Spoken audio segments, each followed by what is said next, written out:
It's time for Basketball Friday Night in West Virginia. For the next 3 hours, it's high school basketball from across the Mountain State. Live from Marshall University, here's your host, Ryan Epling. We've made it 7 years, guys. We're back. We are back. We're like a bad dream. We're back. Can't get rid of us then. Ryan Epling, Ric Morrone, Bill Cornwell with you on Basketball Friday Night in West Virginia. Next 3 hours, we will be going over high school basketball all through the state of West Virginia on this first full Friday of boys high school basketball. Girls have been in action for a little bit more than a week now. I'll kind of recap a little bit about what happened since we were last on the air. The boys state championship game a year ago. We'll go quickly through those over the course of the night. And we also have what I think is one of the more interesting situations. Been around a while. A young lady who joined us as a player several years ago is going to join us as a head coach. Wow. And you know it is early in the season, so sometimes we're going to have a little hiccup here or there, so just bear with us. We'll take care of it, and our crew is phenomenal. They will definitely take care of it. But Coach, you've coached some players that went on to become head coaches as well. It doesn't seem like we've been around long enough for that to happen. No, I think it makes us all feel as old as we really are, but it is great to be back, Ryan. But as you mentioned, we'll have a great special guest later in the show who was not just your average player, but an outstanding player, and now taking the challenge of coaching. It'll be interesting to talk with her a little bit later in the program and get that perspective. You step out of the one role into the other, it's a whole different world, and I think she'll give a great perspective on that. I like the fact that individuals such as this one want to stay in the game, want to stay alive in the game, and give back, because the game means something to them. It has given them opportunities, be it educational or social opportunities. Now you give back, you pay forward, and that's what they do. When you've gotten that as a player, you've gotten those advantages, now pass it along, and that's what this individual is doing. Of course, we will take phone calls all throughout the night. 1-855-78-HOOPS. That is 855-784-6677. And we will go. We've got a full show. It's we call it the fastest 3 hours in radio. And if you're just joining us for the first time, this is, like I said, the beginning of our 7th season of Basketball Friday Night in West Virginia, covering boys and girls high school basketball through the Mountain State. And Coach Morrone, this really is a wonderful time of year. Yeah, it's a wonderful time of year. We talked prior to the program that boys basketball is in full swing now. Girls started a week prior to, and all the fall tips at the level have been signed and sealed, and it is getting into tournament time too. We've got quite a few tournaments tonight we'll be discussing and sharing scores from, and they all have their own tradition and heritage, and I think that's the wonderful thing about what leads up to the new year. Is developing that team chemistry. These tournaments we'll be covering over the next few weeks, tournaments even outside of our area. Some people going for warmer climates. We enviously follow them, but it's going to be a great time, and the round balls are bouncing all across the Mountain State. Exactly, and we have some tournaments where West Virginia teams are taking part in little border areas here too.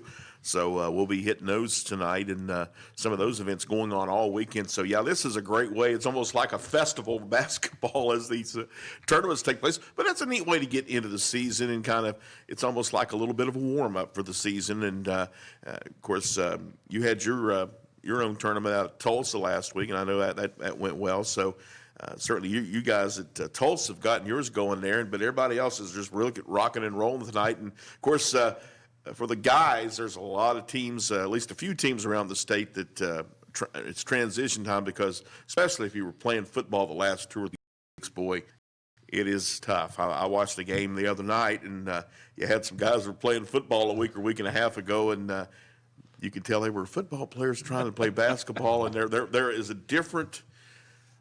not only a different mentality with basketball, but there's a different level of energy. And I mean, guys who were in great football shape, they get to the third quarter against a quick team, they're sucking wind. and it's tough to watch, but they'll get it together here in the next week and a half. We will get our first check of the scoreboard in just a moment. Before we do that, we want to just kind of put a bow on the 2018-2019 season real fast. As you know, we go through semifinal Friday night of the boys state basketball tournament on this show. So we didn't have the championship games last year, so let's just tell you how they went and remind everyone. I think a lot of people, sometimes it's easy to kind of forget what happened. University won the AAA title, defeating Martinsburg in the championship game 51-45 a year ago. Martinsburg was undefeated. That sounds familiar, doesn't it? If you follow their football team, they just had a group of seniors graduate without ever losing a game. But so University gets that win. University has a lot of players back. They're off to a fantastic start tonight, too. We'll get that in the scoreboard. Chapmanville Regional wins Class AA with a 60-46 victory over Fairmont Senior. Those two teams were kind of head and shoulders above everyone else in AA all year. And Chapmanville getting the win in the state championship game. And what a night, what a day it was. It was the noon game. So what a day it was for the Webster County Highlanders. They capped a perfect season with a state championship and a 47-40 win over Parkersburg Catholic. So Webster County wins Class A. They had a really tight semifinal game with Trinity Christian, 45-42. They were able to get by and get that win. But then they beat Parkersburg Catholic in the championship. So Webster County, Chapmanville, not Martinsburg. It's right? Not in basketball, but the way their football program's been. University, Chapmanville, and Webster County are your reigning boys state champions. But so seniors have graduated. It's time to flip the calendar, time to turn the page, and time to get our first look at our basketballnight.com scoreboard. Looking for scores? Look no more. Visit basketballnight.com. Bill, why don't you lead off with the boys' scores? All right, we're going to start off with first off in the Harmon tournament tonight. Morgantown Christian, a 58-34 loser to the Harmon Panthers, the home team there in the some regular season play. Parkersburg South, new coach there, beating the Elkins Tigers 66-36. Also, Spring Mills. Well, they get a win over the Lewis County. Actually, this is, I believe, that's a final. 47-37. Spring Mills gets the win over the Lewis County Minutemen. Also tonight, Robert C. Byrd loses at Wheeling Central by a score of 72-59. 68-62. Wheeling Park gets the win tonight over Meadowbrook, Ohio, Upper Ohio Valley battle there. First quarter score, Magnolia leading Cameron by a score of 8-7. This is in the Sam Andy tournament up in Wheeling. Also tonight, final Liberty losing to Philip Barber in the Sam Board tournament, and that was 77-50. Philip Barber's Colts get the win. Also Lincoln losing to, actually beating Liberty Raleigh, 50-37. Lincoln Cougars get the win there. Webster County Highlanders victorious tonight, and they get the victory as we update our scoreboard there. Webster County beat Calhoun County by a score of 58-49. Looking at other scores as we head down the frame here. It's first night for a lot of us here. And there we go it rolling. We got a halftime score. Woodrow Wilson and Greenbrier East playing. Good game there in AAA. And Woodrow Wilson's got the 7-point lead, 34-27. Got a second quarter score. Oak Hill and Pikeview tied up at 24. A few more finals. Sissonville loses to Winfield. Big win for the Generals in an early battle in the Cardinal Conference. 70-45. Generals with the win. End of the third. Fairmont Senior trailing Shady Spring by a score of 44-29. Familiar face in a new place for people who follow high school basketball in West Virginia. That is Luke LaRose, who is the all-time leading scorer for Nicholas County High School. He transferred after football season and is playing basketball at Shady Spring. That's a rarity. You got another school's leading all-time scorer at a different school. Fascinating. A couple of other boys' scores in the Big Shots Country Road Shootout in Morgantown. The Mohegans defeat Notre Dame 96-44. And at halftime, reigning AAA state champion University leads Greater Beckley Christian 55-25. Coach Morrone, you have the girls' scores. Yeah, let's take a look at the girls' scores tonight from all across the state. Several tournaments underway tonight. The Donnie Fenton tournament out of Williamstown. Exciting action there. Wheeling Central gets a last-second win over Marietta, 67-66 in that one. The other one, and that one will be the Clay County Panthers will take on the home standing Williamstown Yellow Jackets. We'll get that score for you shortly. Calhoun County 65, Roane County 50, part of the FCA Hoops Classic. Greater Beckley Christian 50, 21 for Tays Valley Christian. The Capital Cougars fall today to South Charleston. South Charleston 70, Capital 24. Moorfield 55-41 winners over Pendleton County, part of the Petersburg Holiday Tip-Off Classic in that one. Wheeling Park 44, Fort Fry, Ohio 31. The Sam Andy Classic in Wheeling. Philip Barber and Grafton taking part in the Sam Board Tournament. That tournament has been around for quite a while, and that game's at the end of the third quarter with Grafton leading Philip Barber 49-36. The Harmon Panthers 27-25, and the other half of that tournament, we'll actually slot that opponent in here shortly. Some other people working the first day kinks out. Also Van, the Bulldogs, the Lady Bulldogs, 53-35 winners over Work County. Chapmanville leading Sherman 41-12 at the half. Parkersburg, the Big Reds, not a misprint. Parkersburg beats Hurricane 71-16 in AAA action. Parkersburg continuing to roll on the girls' side this year where they left off last year. Lincoln County 76, Point Pleasant 28.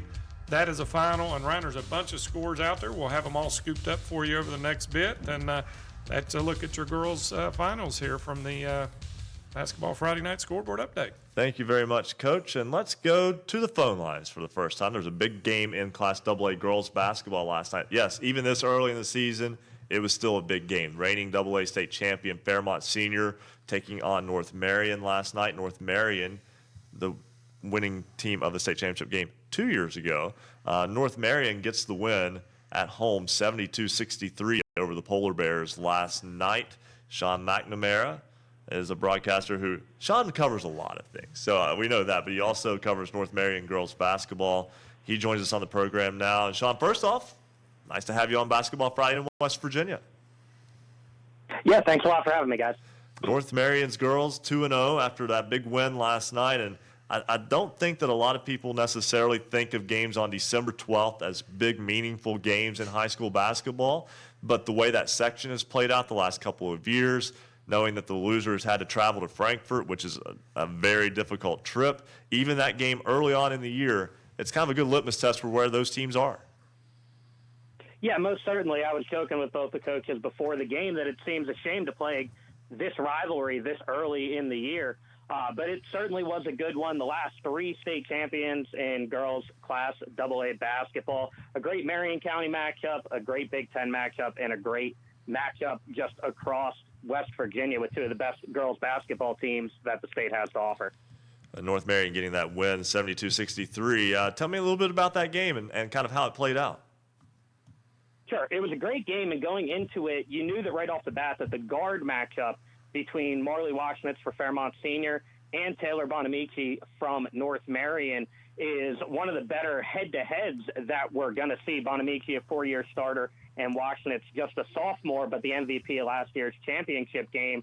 And Fairmont Senior came out hot. They took a 23-17 lead after one, Washmitz leading the way early on, but then Marley got into foul trouble in the second, and as soon as she went out with her third foul with 6:19 left in the first half, North Marion immediately went on an 11-2 run, thanks a lot to Taylor Bonamici, who had 22 points in the first half. And so at halftime, it was North Marion 38, Fairmont Senior 32. In the third quarter, Washmitz came back, and she was excellent, scoring 31 points in the game. But North Marion, thanks to Bonamici and Caitlin Carson, their sophomore, really started to pull away. They extended their lead to 58-46 at the end of three, and they pulled out the 72-63 win. Taylor Bonamici, who's going to go on to play at Fairmont State after this season, ended up with 36 points on 12 of 19 shooting. She added 9 rebounds, 4 assists, and 3 steals.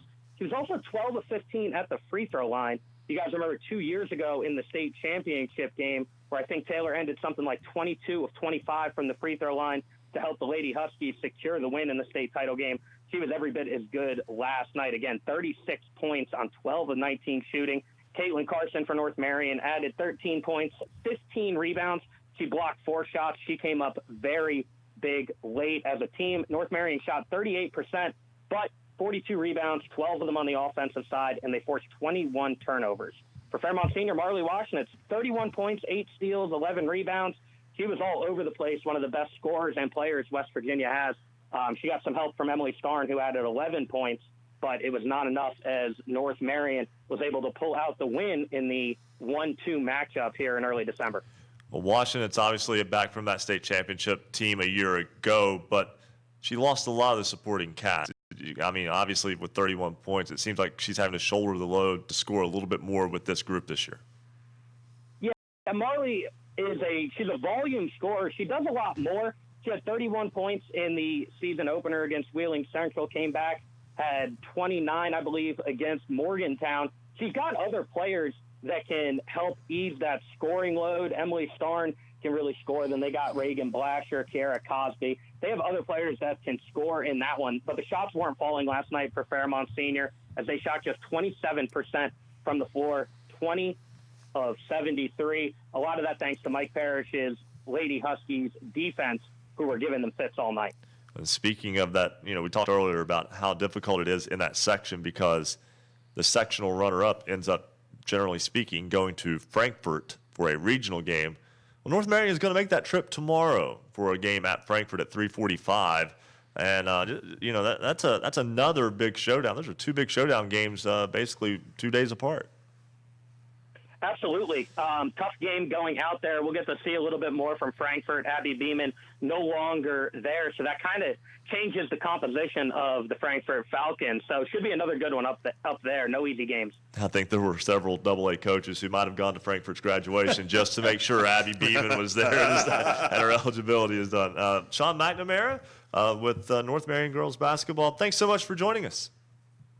Hey, thanks for having me, guys. All right, we're going to step aside and take our first break. When we come back, we will hear from the head coach of Midland Trail boys basketball, Curtis Miller, and we will also talk with our good buddy Craig Dutton, who is, I won't call it a career change, I'll call it like making a turn and maybe heading in a similar direction but a different path. You'll understand what I mean when we get back. This is Basketball Friday Night in West Virginia on the Fast Break Sports Network. Basketball Friday Night in West Virginia will return in 2 minutes on the Fast Break Sports Network.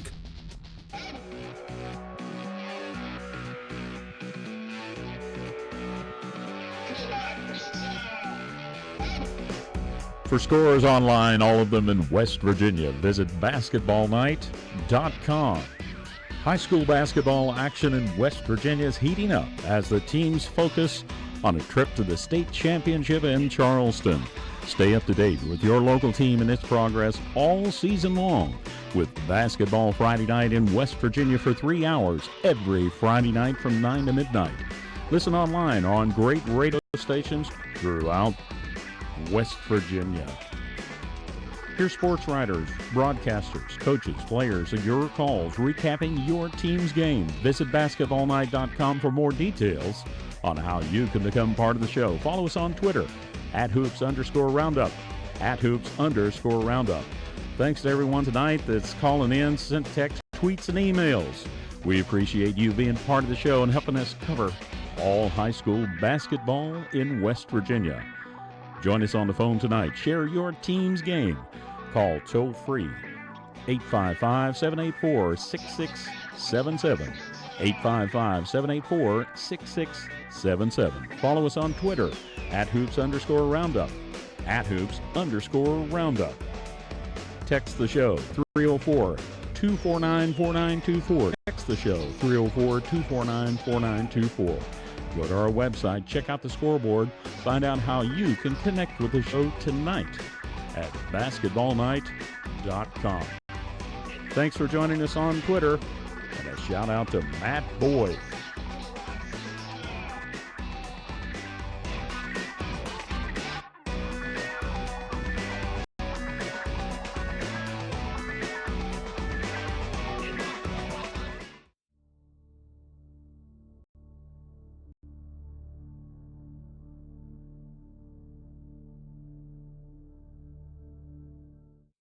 Looking to take some classes but not sure you can make it to campus?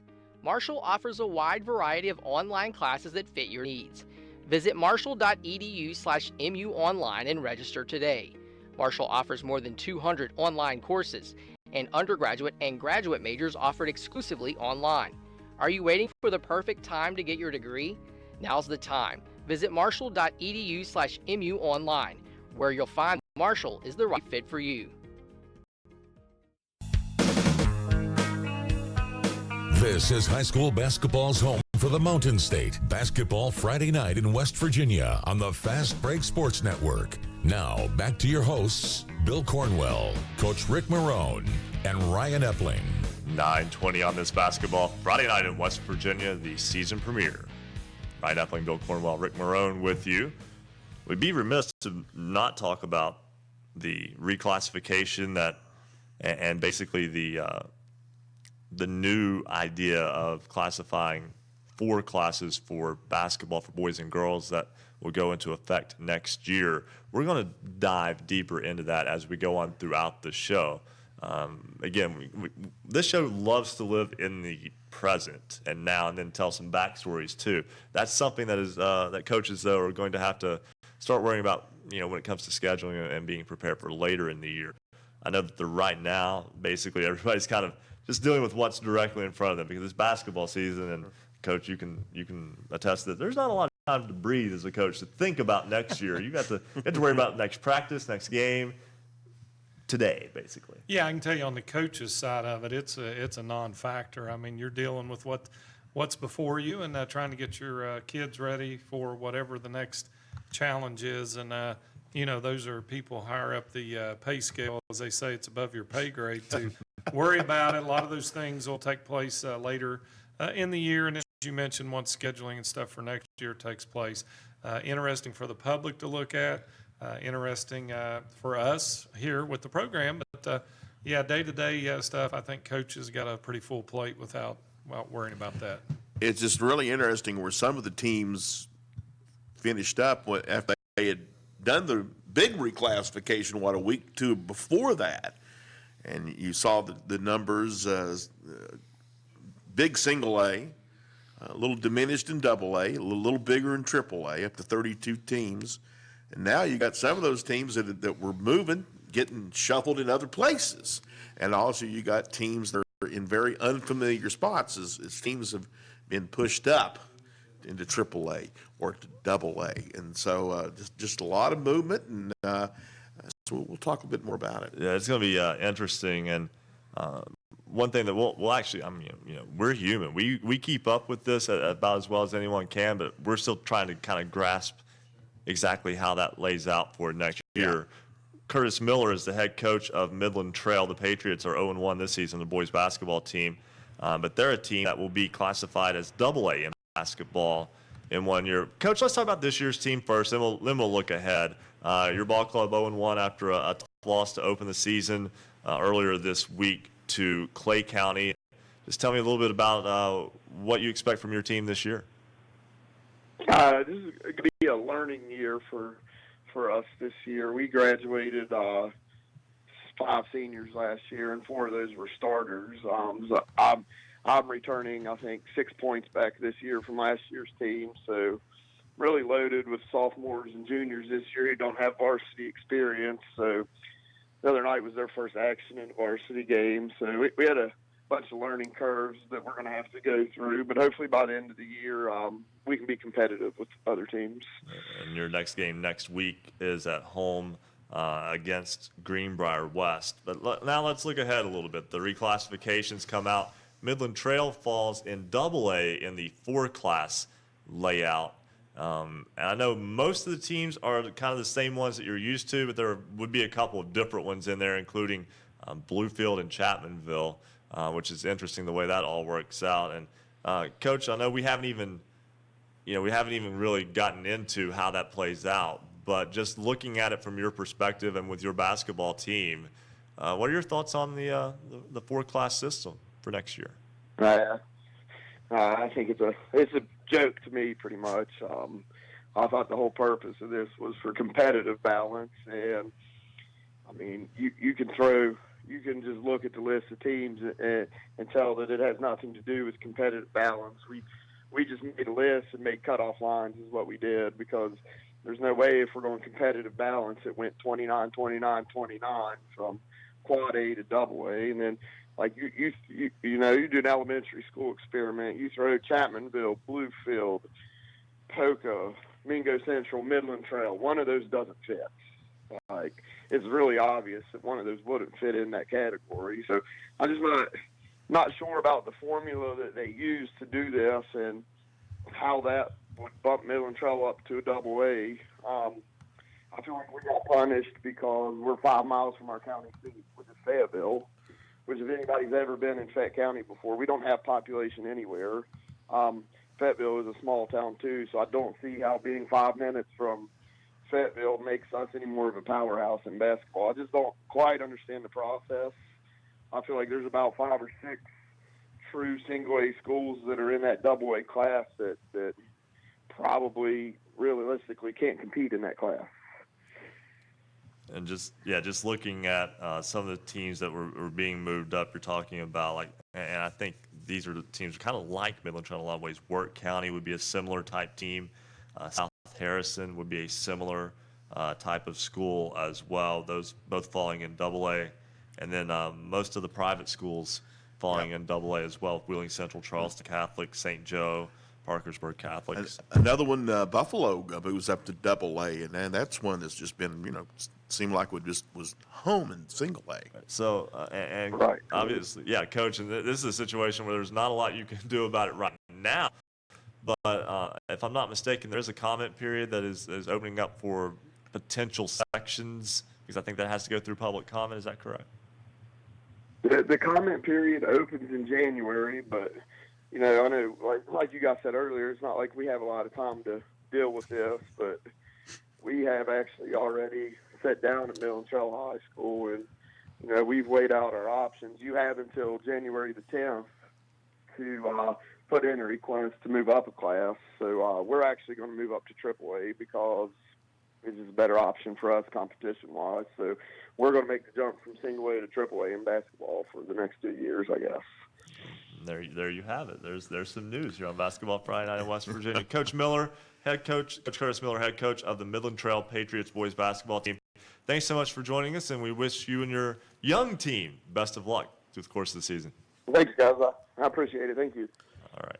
And a little bit of news made there. Right, And they're not going to be the first ones and the only ones to do this, because we've already heard rumblings that from Shannon Lewis, of course, the often winning championship coach of the St. Joe Lady Irish, that they're thinking about moving up from double A to triple A if given the option, and apparently they will be. So you talk about a major jump, but they feel like they can compete with those AAA teams. Well, probably can. To be honest with you, I don't know why they don't just go ahead and go on up to Quad A and take on the bigger schools, because Right they on. already beat Parkersburg by 30 last year. And they play a lot of them. Loss. They play a lot of them already. Right. So, I mean, what are you proving against AAA that you wouldn't prove against AA in the 4-class system?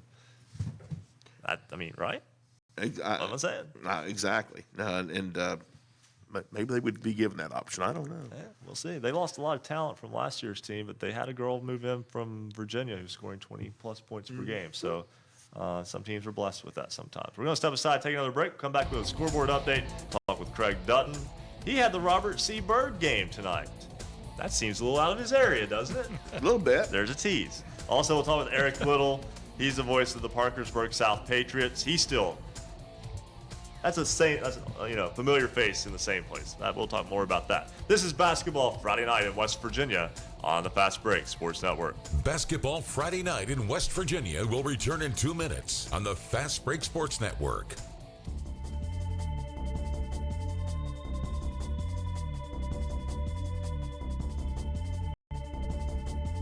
If you love basketball, then there's only one place to be on Friday nights after the game. It's Basketball Friday Night in West Virginia. Many places that you can listen and watch to Basketball Friday Night in West Virginia. We're on great radio stations throughout the Mountain State. Just click on our affiliates page for the station nearest you. You can also watch us on high-definition video on YouTube. Go to basketballnight.com and just click to watch. On Facebook Live, go to Basketball Friday Night You can find us on Facebook Live. We're also on Periscope, on Twitter, @hoops_roundup, @hoops_roundup. In the Huntington area on cable, we're on Comcast Channel 25.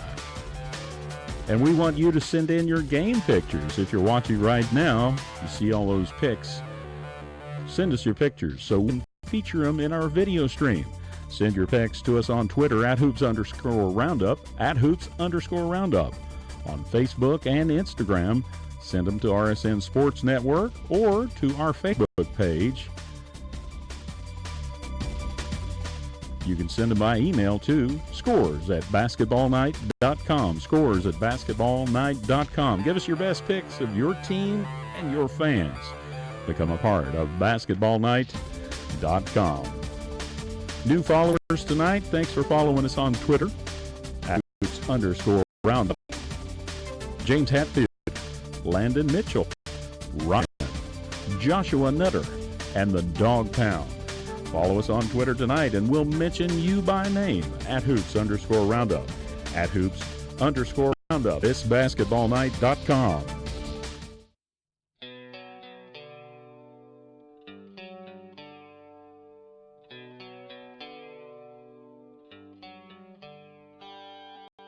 Celebrating around the Mountain State. You're listening to Basketball Friday Night in West Virginia on the Fast Break Sports Network. Now, back to your hosts, Bill Cornwell, Coach Ric Morrone, and Ryan Epling. We welcome you back on this Basketball Friday Night in West Virginia season premiere. Unbelievable, 7 years. Okay, anyway, moving forward. We'll get a scoreboard update in a moment, but I want to go to the phones real quick. We'll go to Craig Dutton, who joins us now. And Craig has been a broadcaster. He was based with the radio crew in the Mid-Ohio Valley. Now he's more into North Central West Virginia. Craig, a little bit of a change for you. Yeah, a little bit. I mean, I call that home for years, but I've been living in Fairmont for the last year and a half.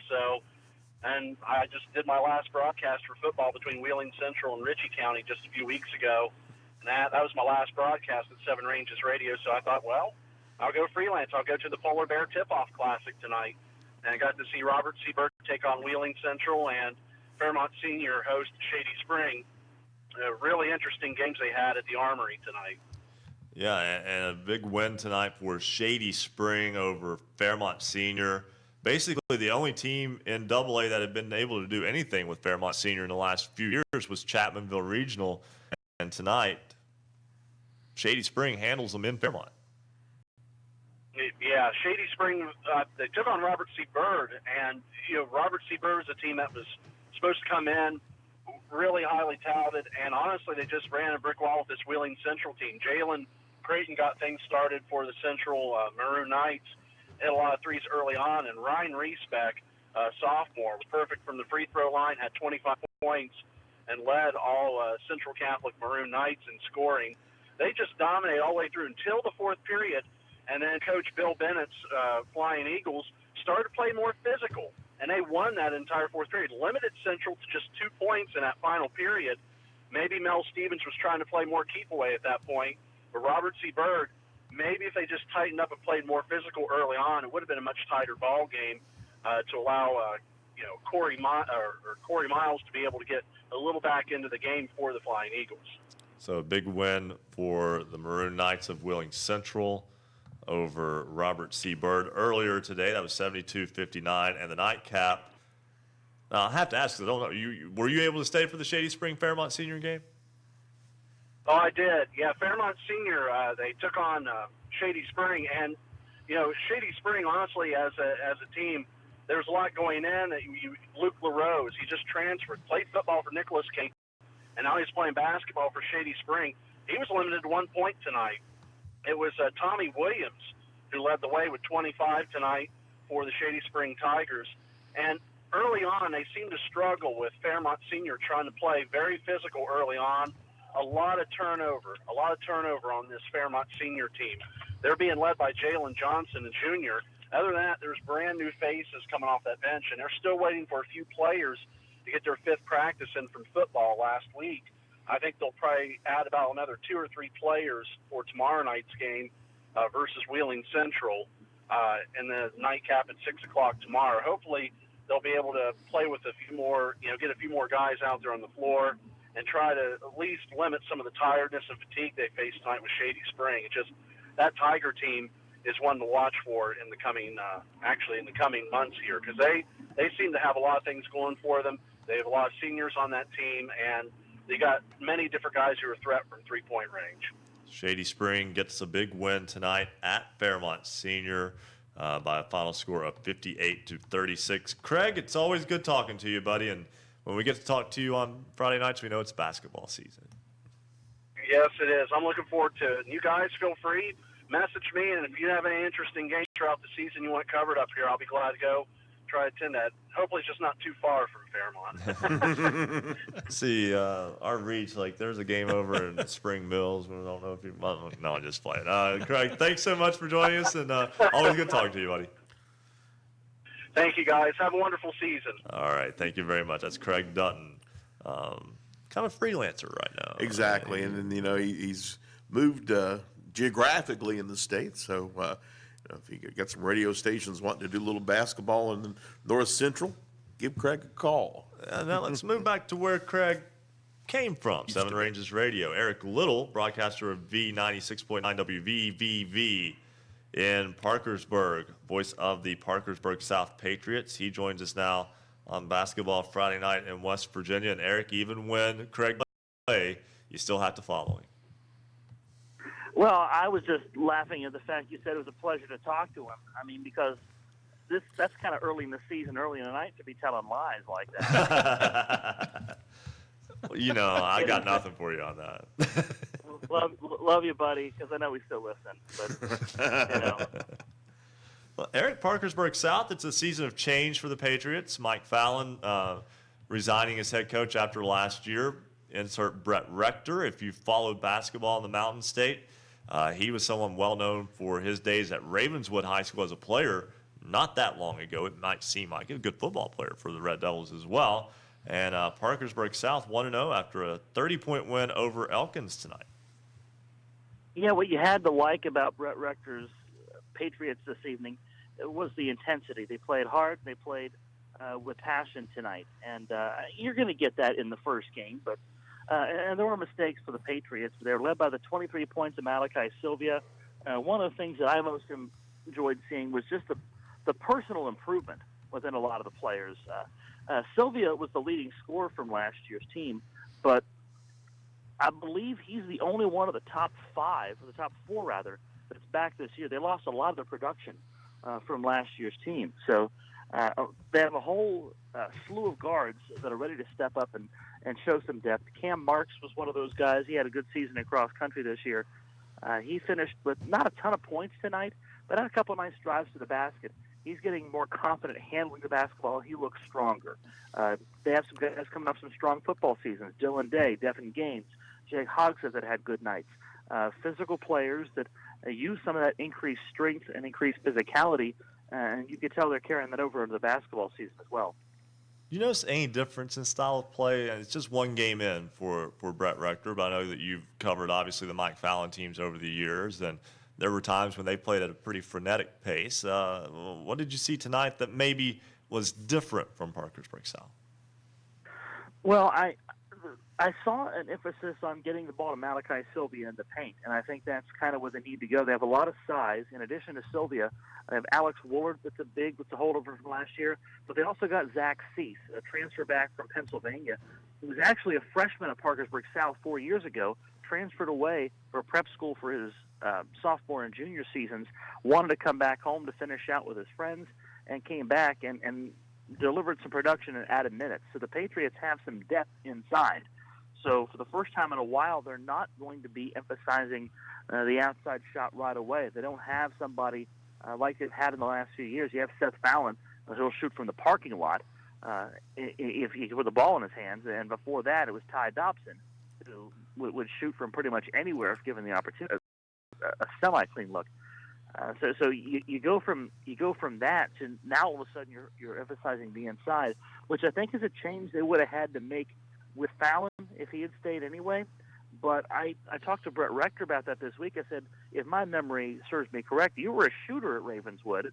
How are you now as a high school head coach of the team that all of a sudden is strong inside? It's kind of like, when you're growing up, you say, I'm going to be a parent, and I'm not going to do any of the things that my parents did, and then doing exactly those things.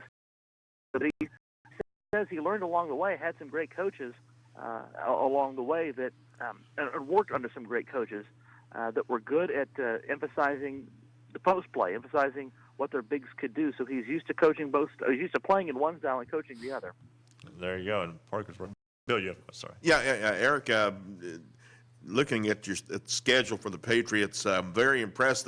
One tradition that the Patriots have continued from Coach Fallon to Coach Rector, play a little bit of everybody everywhere. I'm really impressed once again the fact that you play a lot of, obviously you're going to play your rivals in Parkersburg, but you're going up in the Wheeling area. And then you come down and playing, you're basically almost playing the MSAC at least once, almost every member of the maybe Cabell Midland's an exception, but I think this has always been a good way of testing the Patriots and has always prepared them for the postseason. Of course, you guys are actually going to be down here in the Huntington area here in a couple of weeks from tomorrow night against Spring Valley. And I will look forward to that. A pleasant welcome and a handshake on December 28th. We'll be there. I know it's and I think, compared to when I came on board here doing this program's games, the big change is that though this is a team that plays in a northern-based conference, looking at the OVAC, though they play in the OVAC in the Two Rivers Athletic Conference, their section and region takes them south. It used to be the other way around. We used to see Wheeling Park, John Marshall in the section, Morgantown, University, Preston in there as well. So it's not like that anymore. So the schedule used to be very heavy out of the Northern Panhandle, but then when the last redrawing of the districts came and the redrawing of the sections and regions came, that forced South to be a little different with that schedule, and they had to go look for games against the Cabell Midlands and the Huntingtons and the Spring Valley. So if it's in the western half of West Virginia, Parkersburg South probably plays them. Matter of fact, Eric, I'd love to sit down and talk with Coach Fallon in the past, and he kind of hinted to me that if he had his druthers, they would have joined the MSAC again, because basically that's who they played in the postseason. But of course that hasn't been done. Yeah, unfortunately, you can't switch the conferences the way they can switch sections and regions, and as quickly as that happens, a lot more of a complicated process. So if you're on kind of one of those fringe areas, where sometimes you're in a section that takes you south or north or east or west, it doesn't always line up with your conference. So you're in that run for a few years. So I know that it presented some challenges and some logistical challenges, but you're right. They found a way to get a lot of games in a lot of people and a lot of neutral court games in past years. But this year the schedule's a little different with Coach Rector coming on, and I think he had to kind of work a little later than he would like to have worked to get games in. So it's a little bit of an imbalanced schedule this year. They don't have as many home games as road games. And South goes to some new places and plays some new teams. Riverside is a team that's on the schedule this year that's not been on the schedule in past years. Elkins tonight is a different team. Of course, Elkins is coached by Coach Rector's college coach, Davis and Elkins. That's kind of a neat little tie-in there. But Dublin Kaufman, the opponent tomorrow night out of the Columbus, Ohio area, that's a home and home from last year that is being paid off. So it's a nice blend of really tough teams from a lot of different areas of the state. And when you're within 2 to 3 hours of a lot of really good basketball teams and you're willing to play anybody, you get some good games and you get a tough schedule. Should be a lot of fun tomorrow. Parkersburg South and the Shamrocks of Dublin, Kaufman, Ohio do battle in Parkersburg. Eric Little, thanks so much. Glad to be with you once again. All right, that's Eric Little, WVVV in Parkersburg. And, of course, with Craig being gone from that area now, we don't have WRRR anymore, so I'm very disappointed. That's one of my favorites. Anyway, we're going to step aside, take a break. When we come back, we will get that scoreboard update. We'll talk with Jordan Mounts, and we'll talk with a girl that we first met as a player at Logan High School on this program. Now she's a head coach. That's much more to go. Basketball Friday night in West Virginia continues here on the Fast Break Sports Network. Basketball Friday night in West Virginia will return in 2 minutes on the Fast Break Sports Network.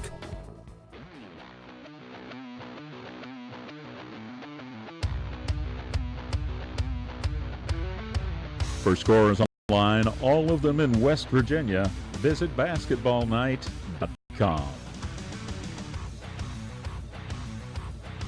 It's the Daily Hoops Roundup, part of basketballnight.com. Every day we recap the day's scores just for you on all the teams in West Virginia.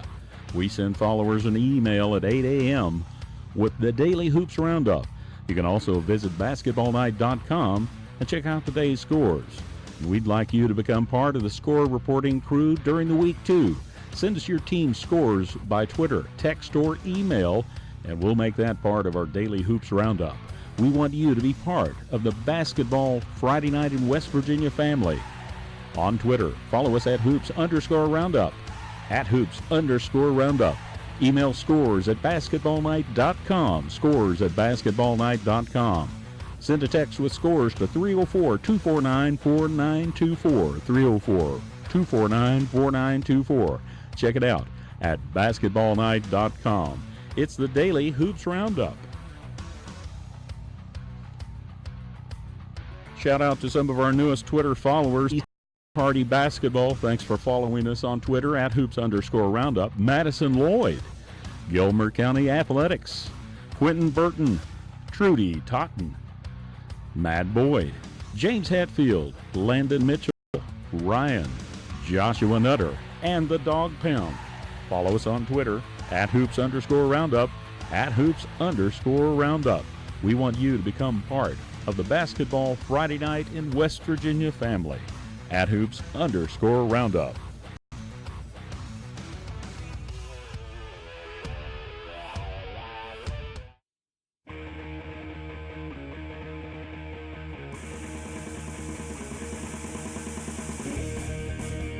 Stay up to date on your favorite teams. Check out basketballnight.com. Now, back to Basketball Friday Night in West Virginia with Bill Cornwell, Coach Ric Morrone, and Ryan Epling. 9:47 on this Basketball Friday night in West Virginia. We will get you a scoreboard update in just a moment, but first let's go right back to the phones. Jordan Mounts, WFGH radio broadcaster, and he's someone who is kind of a jack of all trades. He'll go wherever you want him to go. He'll go to a game that maybe you wouldn't necessarily think he would go to, and he'll still call and tell us about. Jordan, what game did you see? Well, I started the season off, I guess, close to home. I stayed there at Tug Valley for our opening game there, and new era there for the Tug Valley Panthers, new coaching change. Well, rather a new old coaching change. Garland Thompson took over the program, and since he's began his second time there at Tug Valley, so a little bit of an interesting time down here for the Panthers. And beyond that, okay, we've got in our call log that you've got at like Taze Valley and Greater Beckley, and obviously Greater Beckley played tonight in Morgantown. So what am I missing here? No, Help me out. It was Tug Valley versus Greater Beckley, and this is on the 10th of December. There you go. So earlier this week. Yes, earlier this week. All right. So Tug Valley, as you mentioned, with Rabbit Thompson back as head coach. He's been a state championship winning coach. He was on the bench for the back-to-back AA and single A championships earlier in the decade, and it's always exciting when you get somebody back who is a known winner. Absolutely, and there's a lot of good feelings around the program for that coaching change, and just the potential that Tug Valley brings back to the floor. Looking at the preseason ratings and everything, Tug Valley was actually left off the ratings for the top 20 there for Class Single A, and the boys and the entire program feel like they have a lot to prove because they know they're better than that, and they came out against the number 2 team in the state, and rightfully so in Greater Beckley there, opening day, and it was a close game. It was decided in the fourth quarter. So a young team still at Tug Valley. They started three juniors and 2 sophomores, so everyone in the starting lineup will be back even next year. So it will just a good effort, but at the end just wasn't enough not enough to pull out the win. Jordan, having Garland back with Tug Valley, my memories of him, besides having just such dominant teams a few years back, there was such great interest there in the Kermit and the Lenore and the Naugatuck area for Tug Valley basketball, and getting him back has to have brought back a little bit of excitement in those communities, and no doubt they're going to make that a home court a tough place to play once again, because it's always been tough on opponents. Absolutely, and the gymnasium at Tug Valley has just recently undergone a little bit of a renovation as well. New court design has been put in place. We actually played the first game on the new court design here against GBC. The audio system has been completely redone. We now have a theatrical light show before for player introductions and everything like that. So there's been some renovations done down there at Tug Valley. But you're right. There's one thing that's always remained true, and that's Panther Nation has come out to support Tug Valley, and it's not become known as one of the toughest places to play in the state of West Virginia for no reason. The fans are hungry. They love their basketball. They're passionate about their team. And getting back to your point that you were talking about Garland, you're 100% right. For everyone that does know Garland, there's not too many people that would say that he's not just a great individual overall, a great leader, a great role model good role model for these kids as well, and just an absolute basketball genius. Garland, he did lead the team there to the 2012, 2013 AA and single A respectively state championships, and the quality of athletes has not dropped there in Tug Valley. They have had quote unquote a couple of rebuilding years, last year being one, but the team is still very, very well rounded and very talented this year, even with the youth that they bring to the table. Jordan Mounts, WFGH Radio. Always a pleasure, Jordan. Absolutely, Ryan. I appreciate you all letting me call in, and look forward to being back on camera with you all here before too long. Yeah, Jordan will be in studio with us throughout the season as well. Always good to talk with Jordan. And moving right along, it was the spring or late winter, early spring of 2013 when a sophomore at Logan High School kind of made her name on a statewide stage, leading the Lady Cats to the Class AAA state championship game. Lost that night to Parkersburg South, but really kind of, I still remember I was at that game, just all the people from Logan. You would have thought it was a boys game in a state championship game, the way they packed in for that one in the Charleston Civic Center Coliseum. At the time, that's what it was called. It's a Coliseum Convention Center, whatever. Anyway, but then Shayna Gore then had a tremendous career.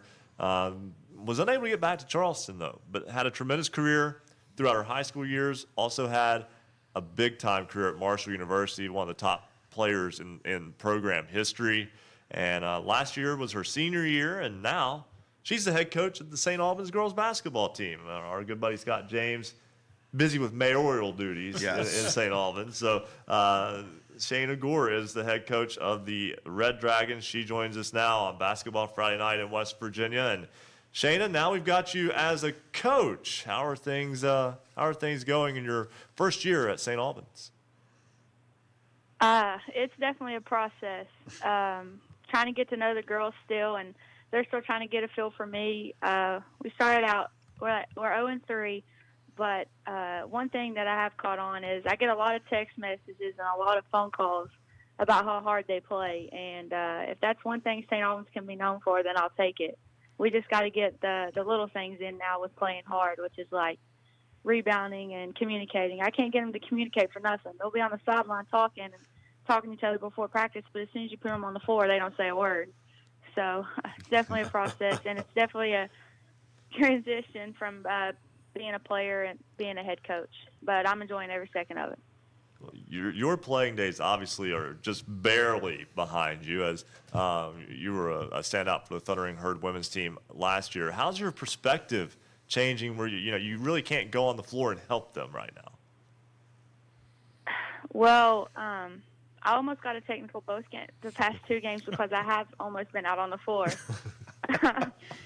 So it's definitely a transition. Trying to pick the girls' brains and then trying to get them in mine. But I've also learned that as a coach, everybody's different, and I do got a couple of girls. I'm trying to get a couple of girls in that scoring mentality right now. We kinda, which is not a bad thing, but we kinda want to share the ball too much right now, and I need someone that's going to take over and that's going to get us a bucket when need be. So. Shana, you had quite the basketball journey this year, of course, ending your career at Marshall, and your name's throughout the record book with Marshall women's basketball. You had an opportunity, went to Spain for a couple of weeks. You found that just really wasn't for you, and you came back, and but it's working out for you. Yeah, I'm not gonna lie. Basketball, obviously, is a big part of me and who I am, and most days I miss it. But being around my group of girls and coaching, like, really brings it out, because I'll get in and practice with them and play with them some, and it just takes me back to my playing days. But I have to say, my head coaching position has really helped me transition into life after basketball, and it's really helped me grow into a person too, and just like helping the girls off the floor more than on the court, life after high school, and just trying to get them ready. Coach Shana Gore of the St. Albans girls basketball team. We're gonna do this again another time in a couple of weeks, and we can talk a little bit more basketball. We got a little bit more time. Thanks so much for joining us, and best wishes to you and your basketball club. Thank you. I appreciate it. Thanks for calling. All right, that is Shana Gore, head coach of the St. Albans Red Dragons, former Logan High School standout and former Marshall University women's basketball She standout. will do well in coaching, because as a player, she was one who put the work in. She will put the work in as a coach as well. Yeah, I tell you what, I think one of the adjustments for her is what we all go through is it's more than just what goes on the bench. She's having to run an entire program, and coming in as a head coach of a AAA program, I'm sure she'll do a wonderful job, but her plate is more than full, I'm sure. It's a very unforgiving area to get to break in, and let her get her footing and see where things go from there. But it's definitely well, she said off to an 0-3 start, but they play hard, and that part you can't teach. If you get them playing hard, you can get them aimed in the right direction. That's right. That's what it all boils down to. We'll step aside and take a break. 1 hour in the books already. I told you guys, fastest 3 hours in radio. We're a third of the way home already. When we come back, we will get that much anticipated scoreboard update, and we will talk with Penn Kurtz, head coach of the Wheeling Central girls basketball team. They had a dramatic game to talk about. That's when Basketball Friday Night in West Virginia rolls on here on the Fast Break Sports Network. Basketball Friday Night in West Virginia will return in 2 minutes on the Fast Break Sports Network.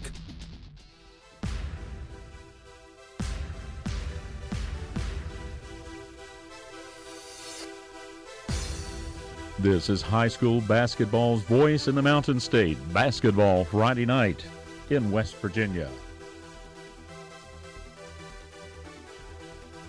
A big thank you to some of our new affiliates tonight. We welcome 104.1 FM WVXS in Romney. We also welcome 92.5 FM WZC, Madison, Danville, Charleston, and a return of the old friend, Power 92 Radio, 92.3 FM WYRC in Spencer.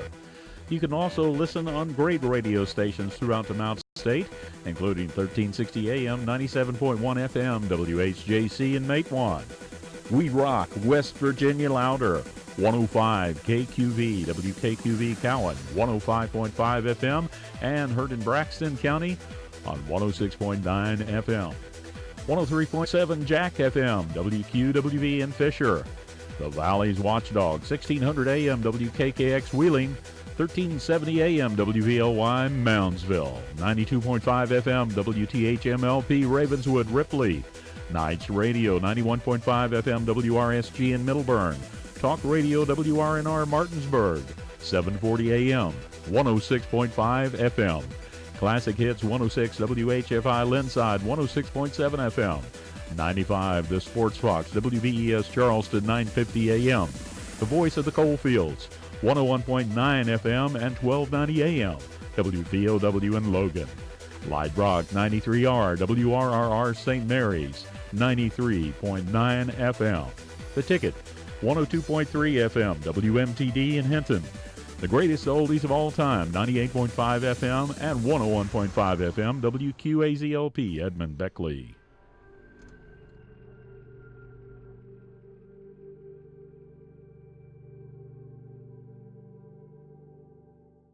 Thinking about joining the Marshall family?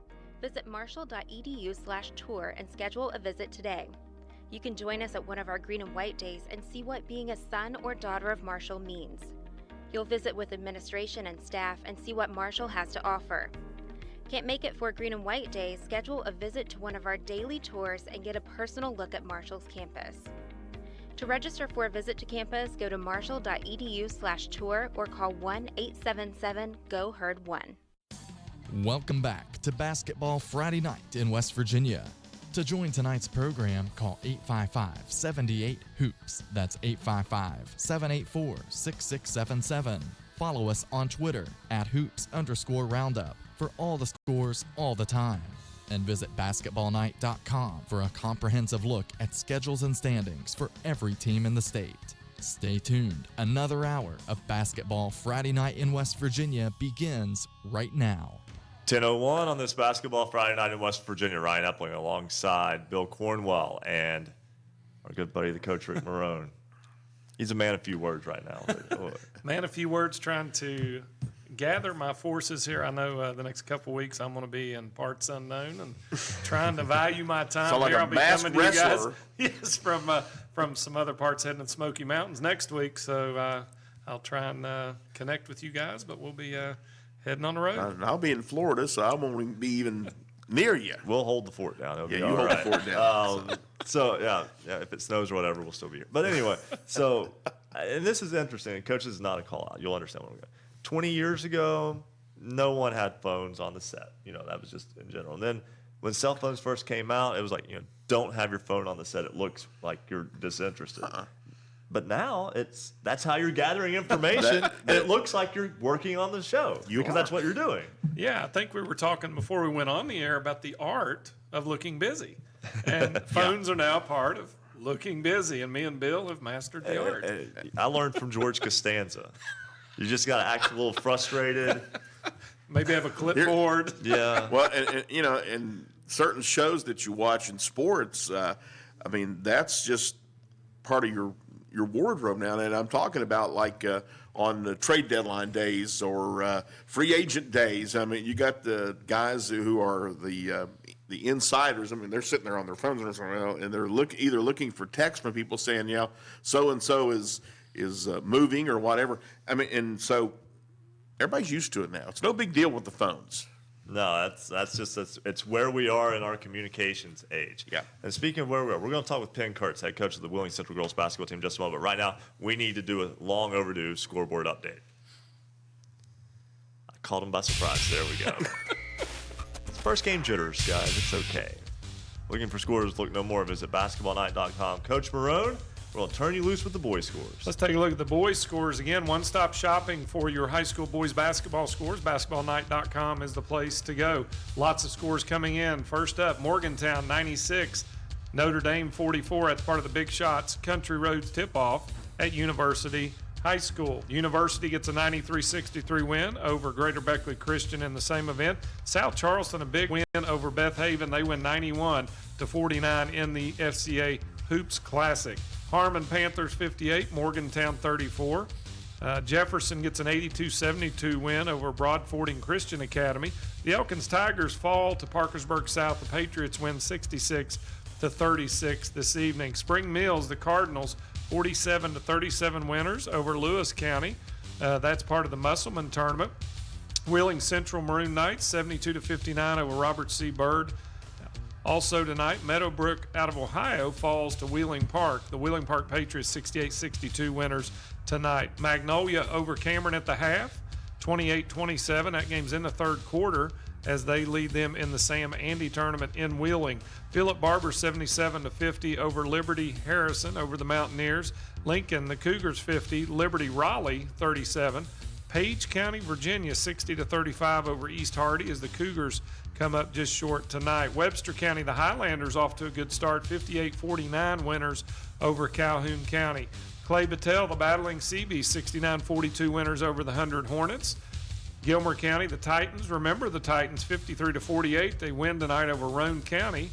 Woodrow Wilson, an exciting finish. They get a 1-point win over Greenbrier East, 54-53. The Flying Eagles come out on top. Greenbrier West, 64-61 winners over Independence. Madonna, the Blue Dons, 80-44 winners over Valley Wetzel. Scott, the Skyhawks, a good battle between Mingo Central and Scott tonight. The Miners, 79-75 winners over Scott. Nitro, 63, Herbert Hoover, 53. Oak Glen, 63-48 winners over Brook. Pikeview, the Panthers, 66-57 over Oak Hill. Ravenswood Red Devils, 69-48 winners over the Ritchie County Rebels. Tulsa Rebels, 76-60 winners over Calvary Baptist. Lincoln County Panthers get a 52-43 win over the Van Bulldogs. In South Galley, Ohio, 60. Wahama 23. Winfield, big battle with Sissonville. Winfield gets a 70-45 win over the Indians. And Shady Spring, a 58-36 win over Fairmont Senior. And that's a look at your boys' scores. I'm going to give Bill a break right now. Okay. I'll do the girls' scoreboard for you here tonight. Here are the scores from girls high school basketball in West Virginia that we have. In the Donnie Fenton tournament in Williamstown, game came down to the wire. Wheeling Central gets the win over Marietta, Ohio, 67-66. We'll talk much more about that in just a moment. Calhoun County defeats Roane County, 65-50. It was Greater Beckley Christian picking up a 50-21 win over Tays Valley Christian. South Charleston defeats Capital, 70-24. Those last three games all part of the FCA, Fellowship of Christian Athletes Hoops Classic. Also tonight, Moorfield beats Pendleton County, 55-41. That was in the Petersburg Holiday Tip-Off. Also in the Sam Andy Basketball Classic in Wheeling, the Patriots of Wheeling Park defeat Fort Fry out of Beverly, Ohio, 44-31. Grafton picks up a win in the Sam Board tournament over Philip Barber. Actually, that game's in the third quarter, 49-36. Harmon with a 27-25 victory over Morgantown Christian tonight. The Harmon Panthers get the win tonight. Also tonight, Van defeats Wirt County, 53-35. It was Chapmanville defeating Sherman, doubling up the tide, 70-35. Parkersburg, impressive. The reigning state champion Big Reds defeat Hurricane tonight, 71-16. It was Lincoln County over Point Pleasant, 76-28. Preston defeats Hedgesville, 65-42. And finally, the Madonna Blue Dons behind 20 points from Lucky Police defeat Valley Wetzel, 80-44. That's a check of your girls basketball scoreboard on basketballnight.com. Let's go back to the phones. We mentioned that dramatic win tonight for Wheeling Central over Marietta, Ohio. Penn Kurtz is the head coach of the Maroon Knights. He joins us now. And Coach, not too many things much sweeter than that buzzer-beating victory. Yeah, especially because on Wednesday night we lost one just the other way. So it was nice to see the team bounce back and pull one out at the end.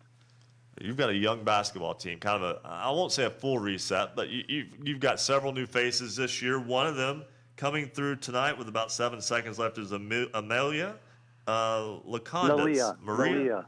Okay, so Nalia, I apologize. Yeah. That's all right. Everybody mispronounced it. Yeah. So just tell me about that sequence. Yeah, so actually Eden Gaynor, our senior All-State guard, went down with a knee injury last Friday. So Nalia is a freshman. We put her in at the point guard. And we called timeout with about 18 seconds left, down one, and just tried to spread the floor and see who had a mismatch. And she just, got by her player and made a nice little floater in the lane and went right through the hoop. And we were able to, defend them for the last 7 seconds and win the game.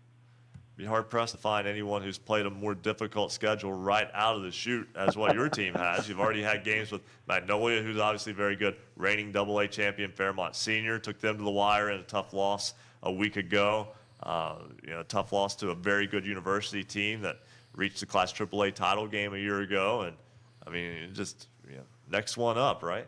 Well, I know we played Shadyside, Ohio on Wednesday night. They were in the Final Four in Ohio last year. So, yeah, it's just one after another. And then to come down here, Williamstown runs a great tournament every year. We're always thrilled to be invited down here. And Marietta was a tough team, a tough matchup for us. Your team gets the win tonight by a score of 67-66, the final in that one, I believe. And it was, like I said, a fantastic game. And Coach Kurtz, you've been around you've been around here for a while. You and Coach Morrone have crossed paths a time or two over the years. We have, yeah. Yeah. We got a couple of minutes here. Got any good Ric Morrone stories from over the years? No, he's one of those iconic coaches in the state, so we all look up to Rick and just hope that we can emulate some of the success that he's had. How was that? Was that pretty good? Not too bad. The checks in the mail, right? Not shabby. No, the one thing I will share with you, 4 or 5 years ago, the Gazette did a story on, I think Title IX was coming around, and there was 5 of us coaches that had coached girls basketball in the fall when football started, and me and Penn were 2 of them. I think there's 3 of us left, and I think all that means is we've been around a while. Penn looks a lot better than I do. We both started a long time ago. He does a great job, but again, I think Wayne Ryan was one of them. There was 5. I think there's down to 3 of us with Karen Miller and Penn and myself. He is the iconic coach in the state, in my opinion, and he has always run a class program and just a great person and a great asset to girls basketball in the state. Penn, we've talked a little bit this evening about the reclassification, the 2-year experiment coming up. Of course, Wheeling Central was put into AA, and we did also discuss the fact that your Catholic school coaching colleague Shannon Lewis has talked about even moving up to 3A. Is that something that maybe Wheeling Central would consider? We really haven't had a chance to evaluate it. We'll look at that, but I think we'll stay right where we are. It's a thrill every year to have an opportunity to try and make the trip to Charleston, and then when you get there, it's probably one of the highlights of a high school career for a basketball player. So, whatever we have to do, wherever we have to go, we'll try and figure it out and figure out a way to get there. Well, Coach Penn Kurtz of the Wheeling Central Maroon Knights girls basketball team. Always a pleasure to talk hoops with you, Coach. Thanks for joining us, and look forward to speaking with you again throughout the year. All right, thanks for the call, gentlemen. Have a good evening. All right, you too. And again, a nice win tonight over Marietta, Ohio for the Maroon Knights. You guys, we haven't really got to talk too deep into this, but when you look at Class AA, I think a lot of people a year ago thought that Frankfort was a one-person show with Abby Beeman. I think people who saw them play realized they weren't a one-person show. She was just leading a very good basketball team. She graduates, the supporting cast, so-called supporting cast. That almost sounds like you're discounting them, but the rest of the team kind of rallying back together, and that team's off to a great start. They're not getting a lot of attention statewide, but they picked up a win over University, who again played for the AAA title a year ago. Yeah, exactly. You're going up a class and beating a AAA, and it kind of shows you that it wasn't a one-girl show. It was definitely a team, and now those folks who were maybe the supporting cast, now they're the stars, and it's not just one. You've got capable players throughout that Frankfort team there, and obviously they can perform. And they're off to a 4-0 start. Yeah, I tell you what, Ryan, I think what is wonderful about a new season starting is players assume different roles. As you mentioned, Abby is a name known all across the state, just a tremendous player at Frankfort. Those players that were a little more role players that were in the background, now all of a sudden the light shines on them. I know a game that you covered this week with Wayne and Logan, similar situation. Wayne High School's been to the state tournament a couple of times now, but there's been different faces changing, but the program's still there and some emerging players there for the Pioneers, and I know we'll cover them throughout the season this year. But sometimes it's people that are there. It's like hiding in plain sight. Now they get the spotlight, and some of them do a great job stepping up to the challenge. And another thing, start of the season, it's always really neat. You as a coach, Rick, Ryan and I as players, and just fans in general, it's fun to see players that have done the work in the offseason. They've gone to camps. They played during the summer time of competition in June and just doing little things to improve their game, and you can see it. And you can see they couldn't do that back in March or back in February. But you know what? They've developed, maybe it's a crossover dribble. Maybe it's a better three. Maybe it's a little bit of quickness. Boy, big change. Maybe it's just maturity that's come on. And you can see it from where they left it off in March to now here in December. Speaking of Wayne real fast, I'll bring it back to Frankfort. I was at that Wayne-Logan game last night, looked across the way, and I see about 4,000 points worth sitting on the front row of in the stands because from the last 2 years who have graduated, and then you look on the floor and they're still putting out a quality product, and that speaks a lot for the kids and the coaching staff and what they've done to work together to be as good as they can be. Yeah, and I think there is a good parallel there between Frankfort, Wayne, different parts of the state, but programs that are building that tradition, and then young players coming up want to be a part of it. They work on their game, as Bill said, and they want to keep that tradition going. And as you mentioned, Wayne right in the mix again, and Frankfort as well. And coaches want to develop consistency, and Frankfort's obviously got that. And you mentioned with Wade Williamson and Wayne, they want to be not just a one-shot wonder. They want to be consistent. Exactly. And Coach, you've been around. You've had some spectacular players at Tulsa over the years. And, unfortunately, about every 4 years, they graduate. But and tell me about some of the times that you've coached and firsthand the year after you've had a spectacular player go through and you still have a big season. Yeah, I tell you what, a lot of times it's a motivator for you.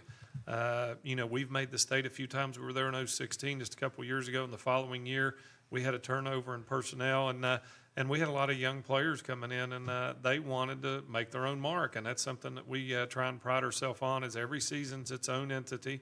Leave your mark here. Our goal, they hear from me when they walk in as freshmen, leave our program better than when you got here. It may be things on the court. It may be things in the classroom or in the locker room as a leader.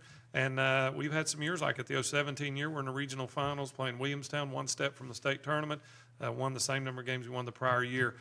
This year, we're excited. We won 15 games last year. We got to the second round of the sectional. A lot of new faces in our program.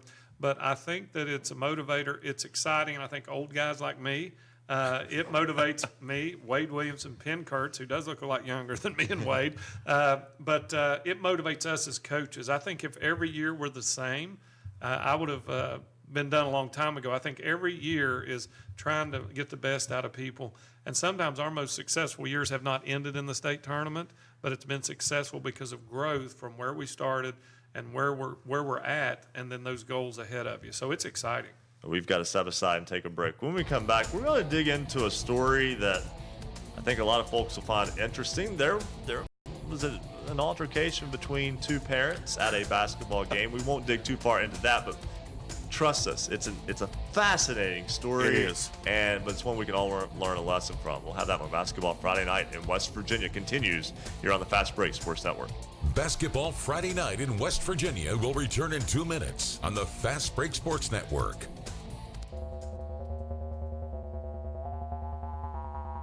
For scores online, all of them in West Virginia, visit basketballnight.com. A big thank you to our newest affiliates joining us this season, including 104.1 FM WVXS in Romney. Also, 92.5 FM WZAC, Madison, Danville, Charleston. And a return of an old friend, Power 92 Radio, 92.3 FM WYRC in Spencer. We also want to thank our many other stations, including Tune for You, Yap Radio, 101.7 FM WYAPLP Clay, 104.5 FM WASPLP Huntington, 101.1 FM WVWPLP in Wayne, 90.7 FM WFGH Fort Jay, and Marshall University's flagship station, The Cutting Edge, 88.1 FM WMUL in Huntington. Cable subscribers can find Basketball Friday Night in the Huntington region on Comcast Channel 25, Armstrong Digital Channel 204. You can listen online with any computer or mobile device by going to basketballnight.com and click on Listen Live. Streaming online high-definition video can be found on our website, basketballnight.com, and on our Facebook page. On Periscope, on Twitter @hoops_roundup, @hoops_roundup, and on YouTube. We want you to become part of the Basketball Friday Night in West Virginia family. Follow us on Twitter @hoops_roundup. Big shout out to our newest Twitter followers tonight, including Dalton Darway, Joshua T. Thompson, Jason Knapp, and Bryant Sanders.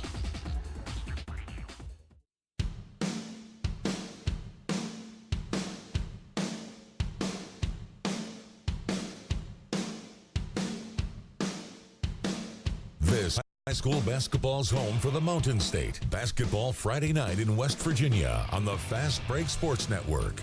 Now, back to your hosts, Bill Cornwell, Coach Ric Morrone, and Ryan Epling. 20 after 10 on this Basketball Friday night in West Virginia. Yeah, we're almost halfway home already for our season premiere. And I just think back to the way things have changed at this show over the past 7 years now, 6 years, 7 seasons, from our days on the old public affairs table up in the classroom studio at WMUL here at Marshall University to being on the set that we're actually looking at across from us right now to a set that Mike Stanley, Marcus Constantino, Fred Dameron, like they had to piece it together every week for the show, and now they just built our own set. So we moved to the studio a few times. I'm excited too. We've even added a few new jerseys this year. Yes, and including Grace Christian. Grace Christian, the Lady Soldiers. Yes. And I want to talk about that in a moment, too. Yeah. A little bit about Grace Christian. Also, just about the role of gender in sports, because that has come up recently within West Virginia. And I think everyone's respectful with how they've handled it. I don't think anybody's trying to do anything malicious. So we want to talk a little bit about that from our perspectives as well. But first, allow me a moment to read a few lines from the Herald Dispatch. HD is heralddispatch.com out of Huntington, owned by HD Media, also affiliated with the Charleston Gazette-Mail. Earlier this week, Cabell Midlands girls defeated Boyd County, Kentucky in a game in Ona, and that was a big win for Boyd County's been to the Sweet 16, had Miss Basketball in Kentucky a year ago. Savannah Wheeler have an excellent player in Harley Painter this year, but Cabell Midland was able to get that win, so look out for Cabell Midland to be a little bit good as the season goes along. But a bigger story here, though. There was a fight on the floor under the basket after the game between two men who were at the game. Turns out they were both parents of Boyd County players. And again, this occurred at Cabell Midland. This occurred at Cabell Midland under the basket in front of students and staff. The police was called in. They were separated, escorted out. Apparently, they were fighting because one man's daughter played more than the others. This, I cannot kid you. Yeah. This is the reason that was given for the fight between the two adult grown men with children at the Boyd County Cabell Midland girls basketball game between two Boyd County parents. It's interesting what may have led details, but the insinuation you almost get, well, maybe one had more influence on the coach than the other did, and of course, that's not going to be the case because Ryan, you and I know, and you do as well, Rick, know Pete Fraley, who's the coach there, and I mean, he's not going to have anything like that make his determination. So, but it's just interesting that parents take a chill pill. And I mean, let the coaches coach, let the players play. You sit in the stands and you cheer on your kids. Do not take count of minutes or points because that's not what it's all about. Both men declined to press charges. They've both been banned from future Cabell County school functions as well as Boyd County school functions. Yeah, that's the bad part for them. Now you can't watch your daughter You play. can't go watch your daughters play. And now I do want to say, according to a police report, that the men apologized to each other, hugged and shook hands after it was over, but it got too far before they got there. And it's really just sad. You you go to ball games long enough, you'll hear grumbling. You'll hear grumbling, and your kids only get, now in Kentucky, they get 6 years of eligibility because they can play in 7th, 8th grade. But your kids get 4 years to play high school basketball with the kids, friends that they grew up with. They're making memories that will last a lifetime with them. They're doing something that is special in front of their community, friends, family, people they go to church with, people they grew up with, people their parents grew up with, people their parents work with. It's really like an extended family. You only get so many opportunities to do this, and it's a very short window. 4 years to a high school kid seems like a long time. To an adult, it is the blink of an eye. And to know that that's going to scar, I'm sorry, those kids will remember this. And they'll know this. I mean, these are high school girls. They will remember what their dads did, and that will be a negative to their basketball experience. This is a great game. It's downright magical if people sometimes just kind of stay out of the way and let it take place. Yeah, I think Bill mentioned earlier, too. I don't even think you should even mention the coach. I mean, this is not anything to do with coaching. This has nothing to do but two people that need to address their own situation. If it can happen at a basketball game, it can happen somewhere else. That's where the focus should be, and you're exactly right, is enjoy the sport, enjoy our young people. When you have a child or grandchild or someone that's playing a sport, you're obviously there to support them. But when it becomes something that causes you to act in a way, and I won't assume anything about either one of the individuals involved, it happens all widespread, not just here.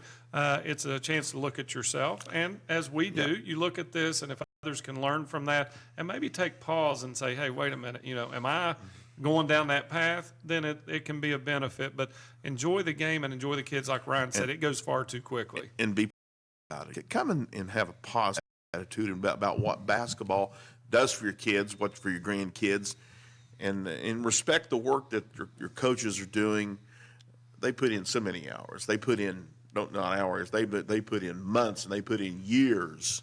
And just let them do their job. You sit in the stands and you be positive and you be reinforcing. Don't be like keeping clock almost like, well, my kid didn't play this minutes, or my kid played this many minutes and should have played this many. Don't worry about that. You're promised the opportunity to play approximately 88 games in your high school career. Of course, you're going to have some snow issues, et cetera, but you can't let those opportunities pass you by. And obviously, this is a situation where hopefully everything's okay there. Again, does not involve the only involvement of West Virginia schools in this was that it happened in West Virginia, but it wasn't between people from West Virginia. So hopefully everybody can just kind of take pause in that, see how ridiculous that sounds to hear about it happening somewhere else, and go, like Coach said, maybe I need to kind of back away just a little bit and just let the kids be kids and enjoy the moments. Another thing I want to talk about, and we've got a little bit of time here. We might run just a little bit long in this segment because I think this is something that we can all talk about because we all have different perspectives on this. I'm not going to say exactly which one because that's not important. The broader topic is a fascinating one. A newspaper within West Virginia made a New Year's resolution that it would, in the effort to not offend anyone, is what they said, that they would no longer identify girls' sports teams with the term lady by only using the school, but instead they would only use the school mascot name. For instance, we've got a Grace Christian Lady Soldiers jersey. I say that because it says Lady Soldiers on it, and but they would only use Soldiers for it, for them in that example. And one of the schools that is covered by that paper, one of their coaches said, "We call ourselves the Lady Cougars," or the Lady team name. That brings us to an interesting situation. And I say that because I'm a public address announcer for women's college basketball. Also do girls' high school basketball, boys' high school basketball at times over the years as well. And Bill, you're in the same boat. I've done the same thing. Regard. And Coach Morrone, you coach teams. There's obviously been the movement to eliminate the gender terms in terms of, with girls basketball. Gender neutral. Or girls sports teams, girls athletic teams, gender neutral terms, just using the main mascot, such as at Marshall, the Thundering Herd versus used to be the Lady Herd, but they just go by Thundering Herd across the board now. Speaking from someone who, from the college side of things, I always look at the opposing team's game notes, because that's something you have in college. You don't have that in high school. Always look at the game notes and see how they refer to their own team. If they don't refer to them, I tend to err on the side of just whatever the school name is with no gender term with it, we're not putting the term lady in front of it. But some schools are like that. I know Penn State and Marshall played women's basketball in Huntington a couple of years ago, and I missed the game note. Like I didn't see the note. And I was like, okay, the Nittany Lions. That is such a iconic, unique name. And the sports information director comes over and says, we're just the Lady Lions. Lady Lions. Which is fine. I didn't know that. Southern Miss is the Lady Eagles, for instance. But those don't always match between sports, I've noticed in college, too. Softball. I'm a college softball announcer, too. And that happens quite often, where it's like, our softball team is just the Eagles, for instance, but our women's basketball team is the Lady Eagles. Well, and of course the most extreme one I think of is Hawaii. The guys are the Rainbow Warriors, and the girls are the Wahinis. Yes, the Wahine. Yes, the Fighting Wahine. Yes. And I'm going to say that you talk about the Marshall situation with talking about Lady Herd or Herd. Folks who would object to the Lady Herd would really have been going nuts back in the days when they were called the Green Gals. And I'm old enough, I remember the Green Gals. Things were a lot different there. And the reason we're talking about this, though, is here's my advice for high school people who are covering high school sports. Just be aware of your surroundings. If you go to Wayne, for instance, I'll use that because I'm very familiar with it. There is signage for the Lady Pioneers. So it's okay to call them the Lady Pioneers. I think they even have it on their new warm-ups that they have Lady Pioneers. But, I always try to pay attention to what's written. If a team has it on their jerseys or somewhere in an arena, then you can do that. Coach, the Lady Rebels, that's something that is synonymous with your program. There's never been any disrespect or malcontent from that. I don't think anybody who would just call you the Rebels would be aiming to do so either.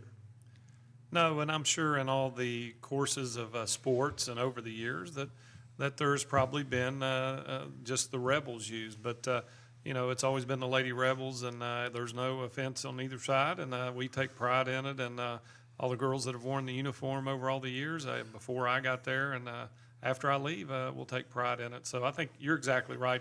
Just be aware of your surroundings, and just be respectful of everyone, and I think you'll be fine then.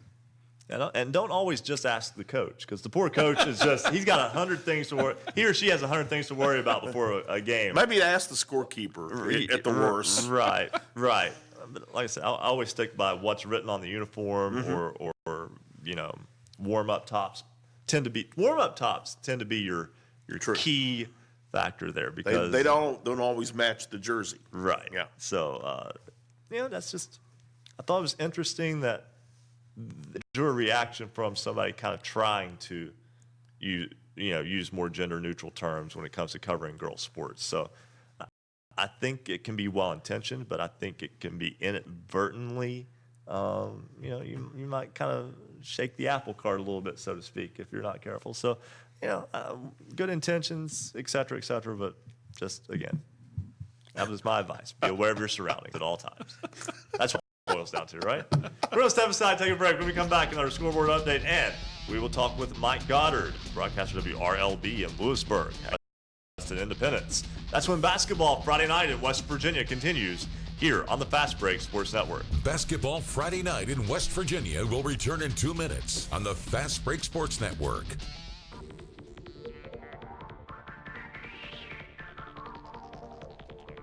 For scores online on West Virginia, visit basketballnight.com.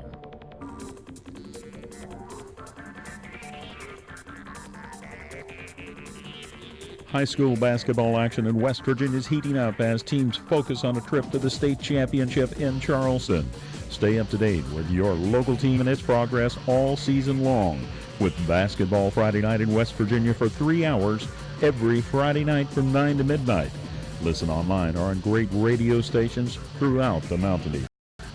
sports broadcasters, coaches, players, and your calls recapping your team's game.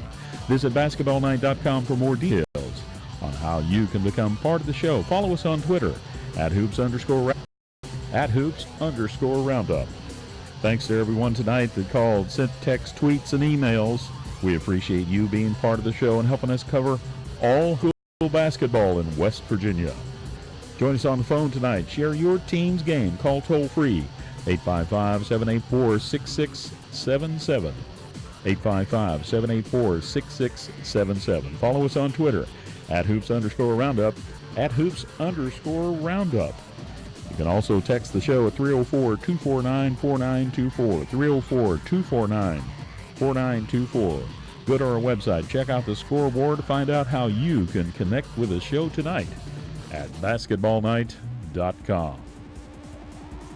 A shout out to some of our newest Twitter followers, including Alice Likens, Devin Heath Granger, Rose Jennings, Richard Pettit, Joshua T. Thompson, Jason Knapp, Brian Sanders, St. Joe, Boys Hoops. They're all part of the Basketball Friday Night in West Virginia family.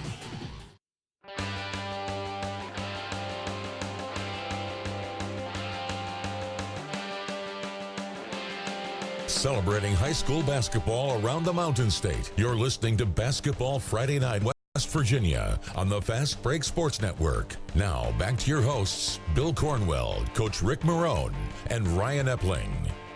10:36 on this Basketball Friday Night in West Virginia. Ryan Epling, Ric Morrone, Bill Cornwell, happy to have you along with us as we roll through our season debut. We're going to get that scoreboard update in just a moment, but I want to go back to the phones.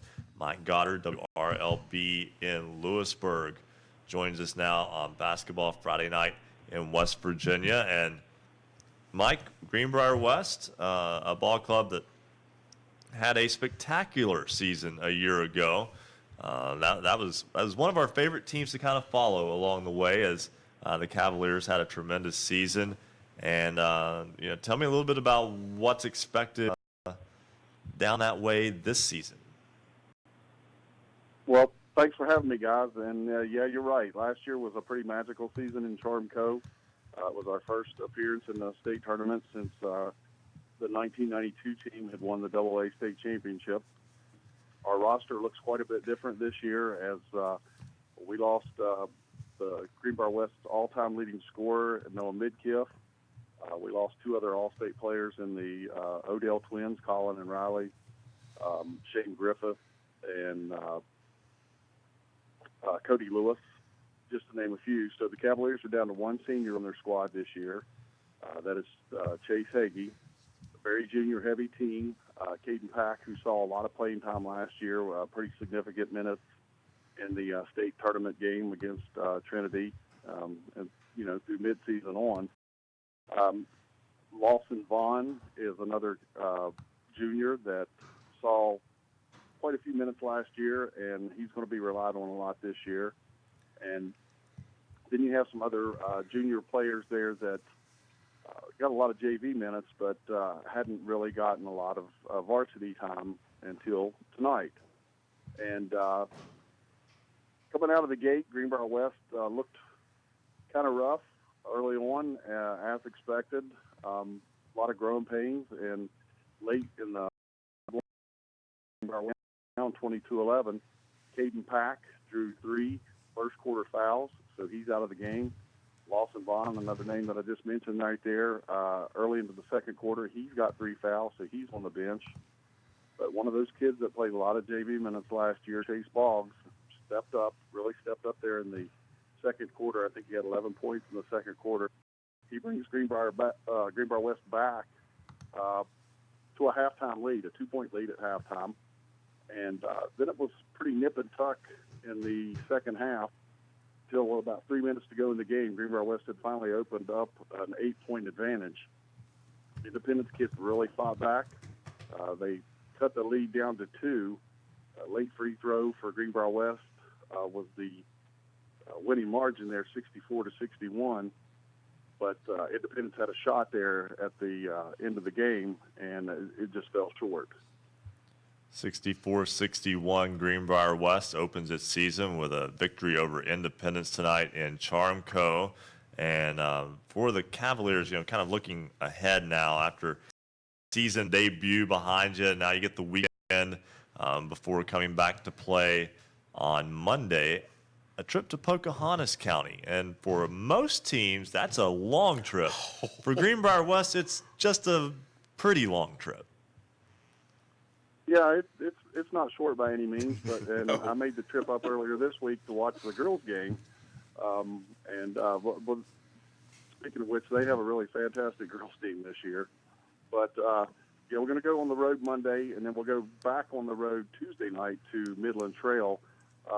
The New River Valley Conference was kind of restarted this year with a lot of southern single-A schools, Greenbrier West, Pocahontas County, Midland Trail, Meadowbridge, Summers County. So these are early New River Valley Conference games. They'll be important.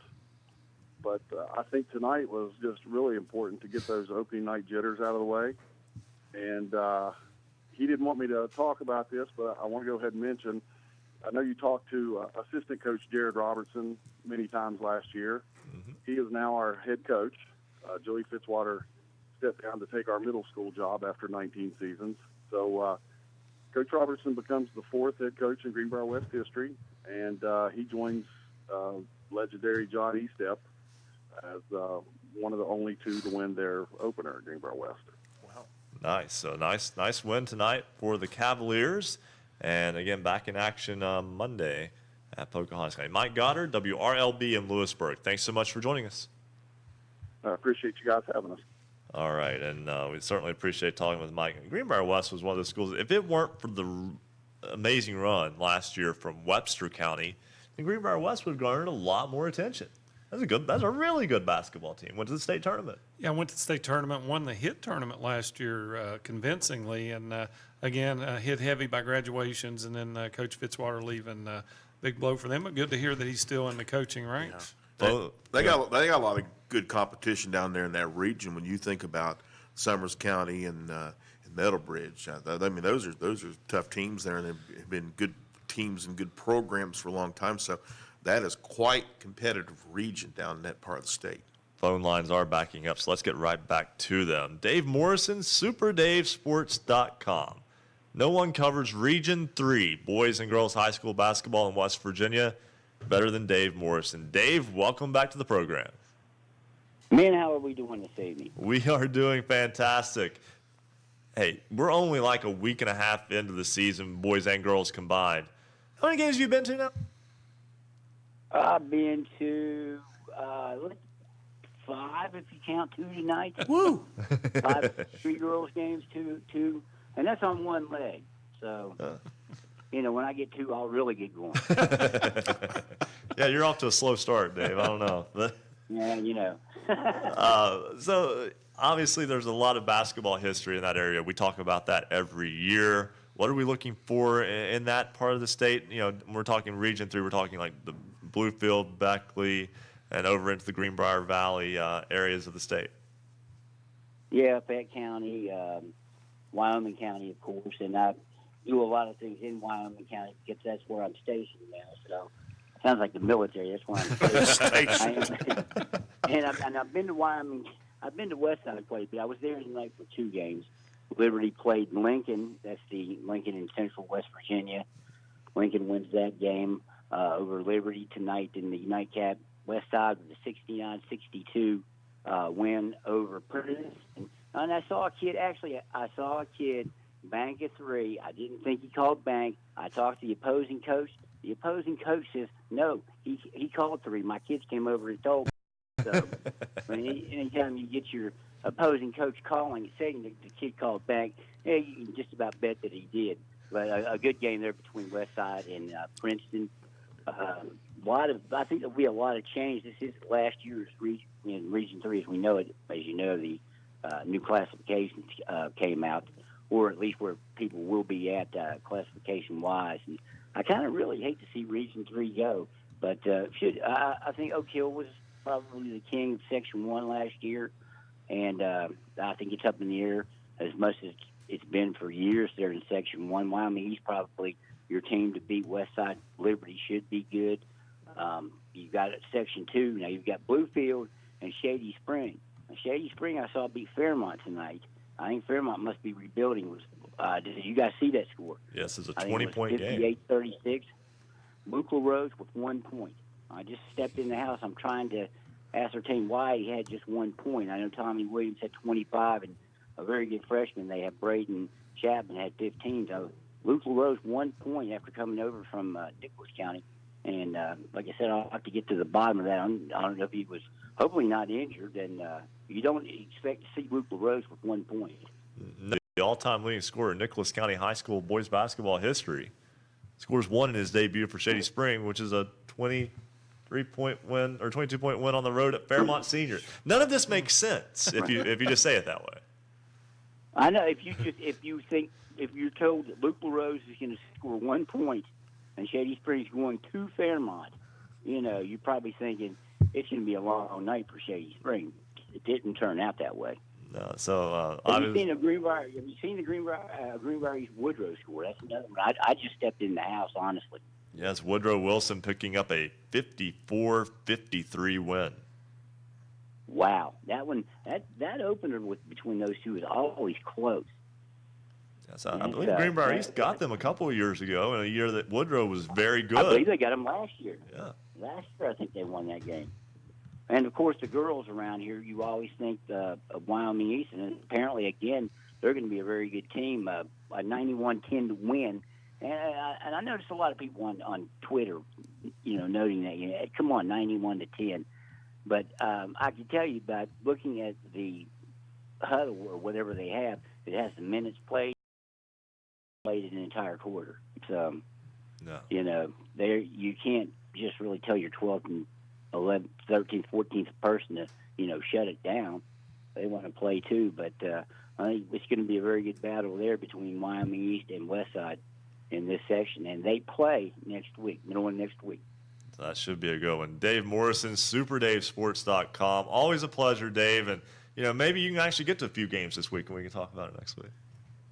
Well, I'm going to try to get out. I don't know. There might be something interesting on TV I want to watch. Hey, when you talk to Cos, call him Three Finger Cos. You don't know what you're talking about. Oh, no. Interesting picture of him from the Super Six. It looked like I called him Mordecai Three Finger Cos. I don't know. An old picture back in the 19-teens, I believe. And maybe you got it. He may have been around then. Well, you know what? I feel like we're being set up, so we might walk into that one, but we'll be very careful.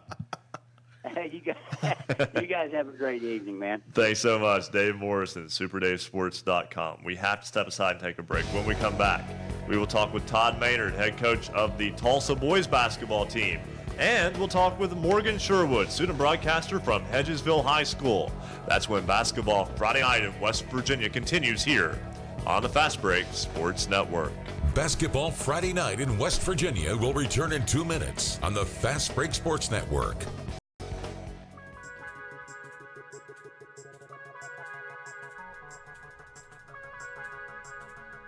For scores online, all of them in West Virginia, visit basketballnight.com.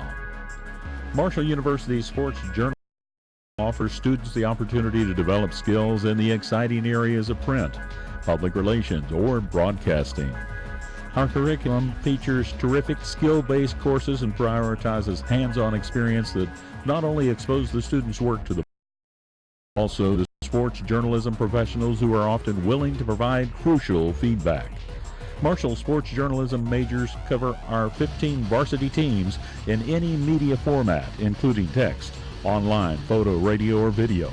Hands-on real-life experiences come through Marshall's student-powered the Parthenon, WMUL Radio, and MUTV, as well as communications campaigns and off-campus internships. The Marshall University School of Journalism and Mass Communications is ready and eager to help you start your sports journalism career. Learn more at marshall.edu/SOJMC. Thanks for joining us tonight. This is Basketball Friday Night in West Virginia. We want you to join us on Twitter. Shout out to some of our newest Twitter followers at @hoops_roundup, at @hoops_roundup, including James Persinger, Brian Pierce, Nathan Walsh, Jeff Kraft, Andrew Ryder, Brian Mudry, Kirsten A., Caden Stewart, Brooke Lipford, Blazer, Tom Jode, Sam Cremines, Justin Taylor, David O'Leary, Marshall Powell, Caden Sammons, and Kelly Shoemate. They're all part of the Basketball Friday Night in West Virginia family. Follow us on Twitter at @hoops_roundup, at @hoops_roundup.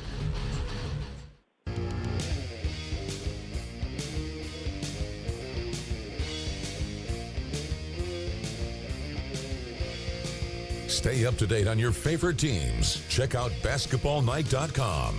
Now, back to Basketball Friday Night in West Virginia with Bill Cornwell, Coach Ric Morrone, and Ryan Epling.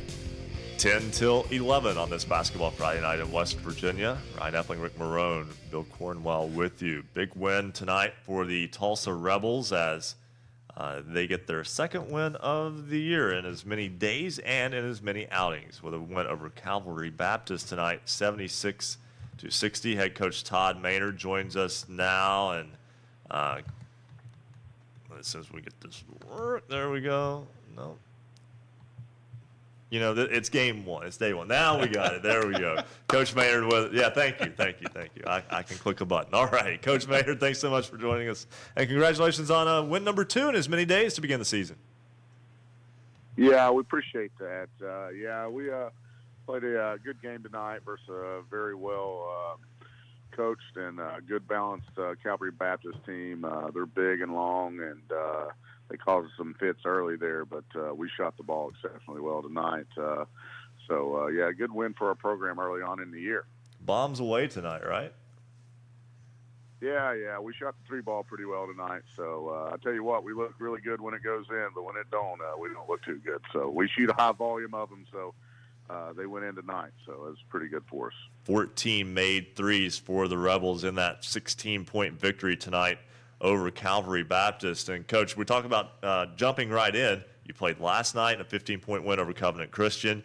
You played tonight, 16-point win over Calvary Baptist, and you play tomorrow against St. Joe. I mean, you're taking this NBA type schedule here, right?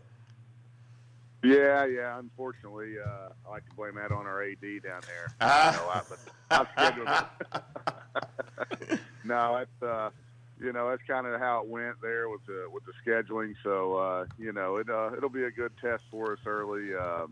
So I hope we have enough legs tomorrow to compete. It's a big game for us tomorrow at St. Joe. We're playing over there in the Fairland Invitational there in Ohio, and it's a sectional opponent. And I know they have some new welcome faces and a new coach there. So you just hope we have enough gas to last another 32 minutes over there. Yeah, exactly, Todd. You're playing in the Big E Classic over there at Fairland, which is a big one-day event. And you mentioned it. It's going to be interesting to go up against Ryan Taylor. Of course, folks remember him as an outstanding player for the Marshall Thundering Herd, and he's kind of getting his sea legs as a coach, and they've actually had a pretty good start, so that's going to be a good challenge. Oh yes, definitely. We played them in some fall league, and they're really quick, and they have added a couple big guards, and they can shoot it and drive it. So they're going to be extremely tough tomorrow. And then you turn around and play Monday as well.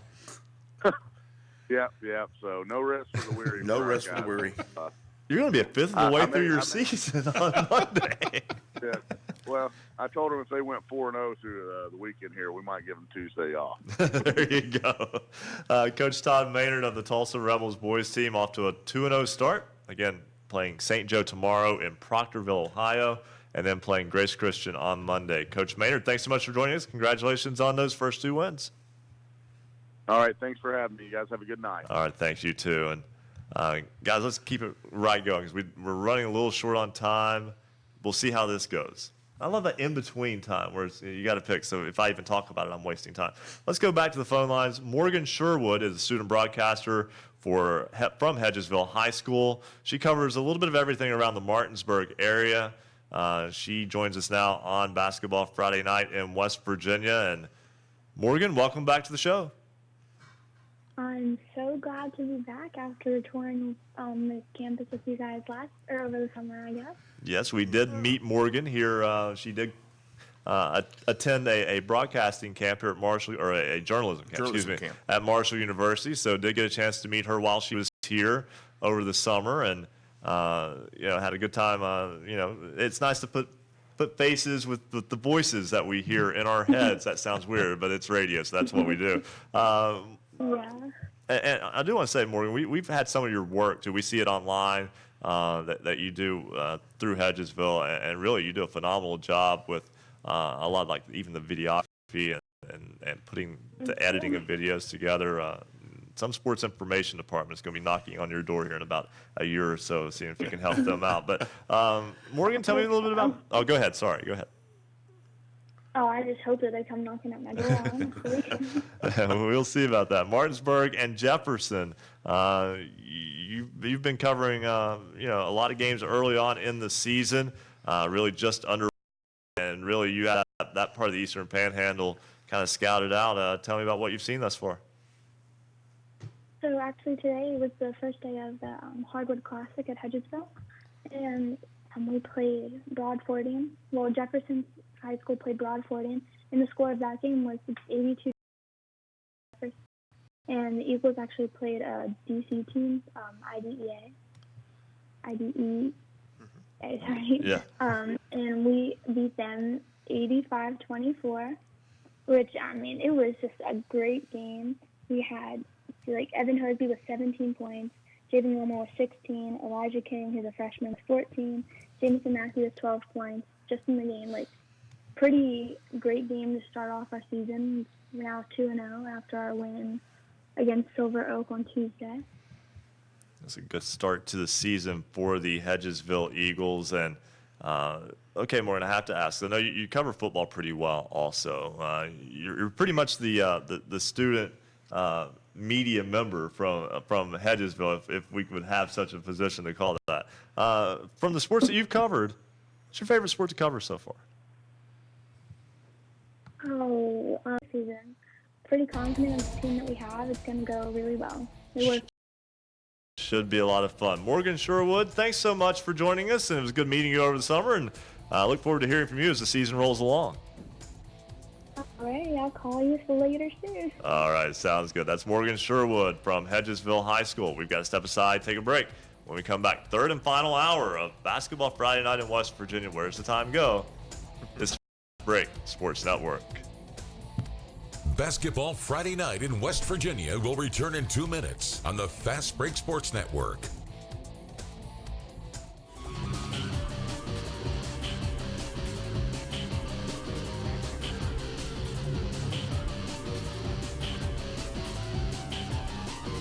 If you love basketball, then there's only one place to be on Friday nights after the game. It's Basketball Friday Night in West Virginia. Big thanks to all of our radio affiliates out there carrying Basketball Friday Night in West Virginia, including 104.1 FM WVXS in Romney, 92.5 FM WZAC Madison, Danville, Charleston, Power 92 Radio, 92.3 FM WYRC in Spencer, 1360 AM, 97.1 FM WHJC in Matewan, 105 KQV, WKQV Cowan, 105.5 FM and heard in Braxton County on 106.9 FM, 103.7 Jack FM, WQWV and Fisher.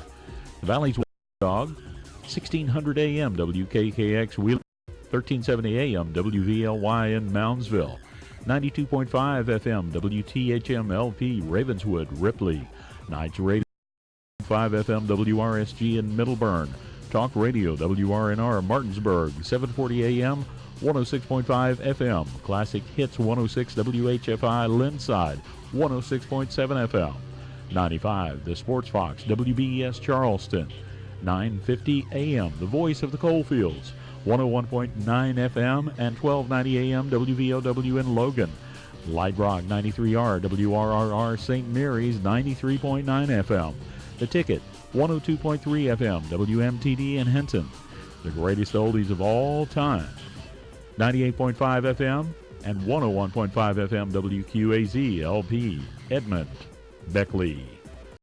Basketball Friday night in West Virginia.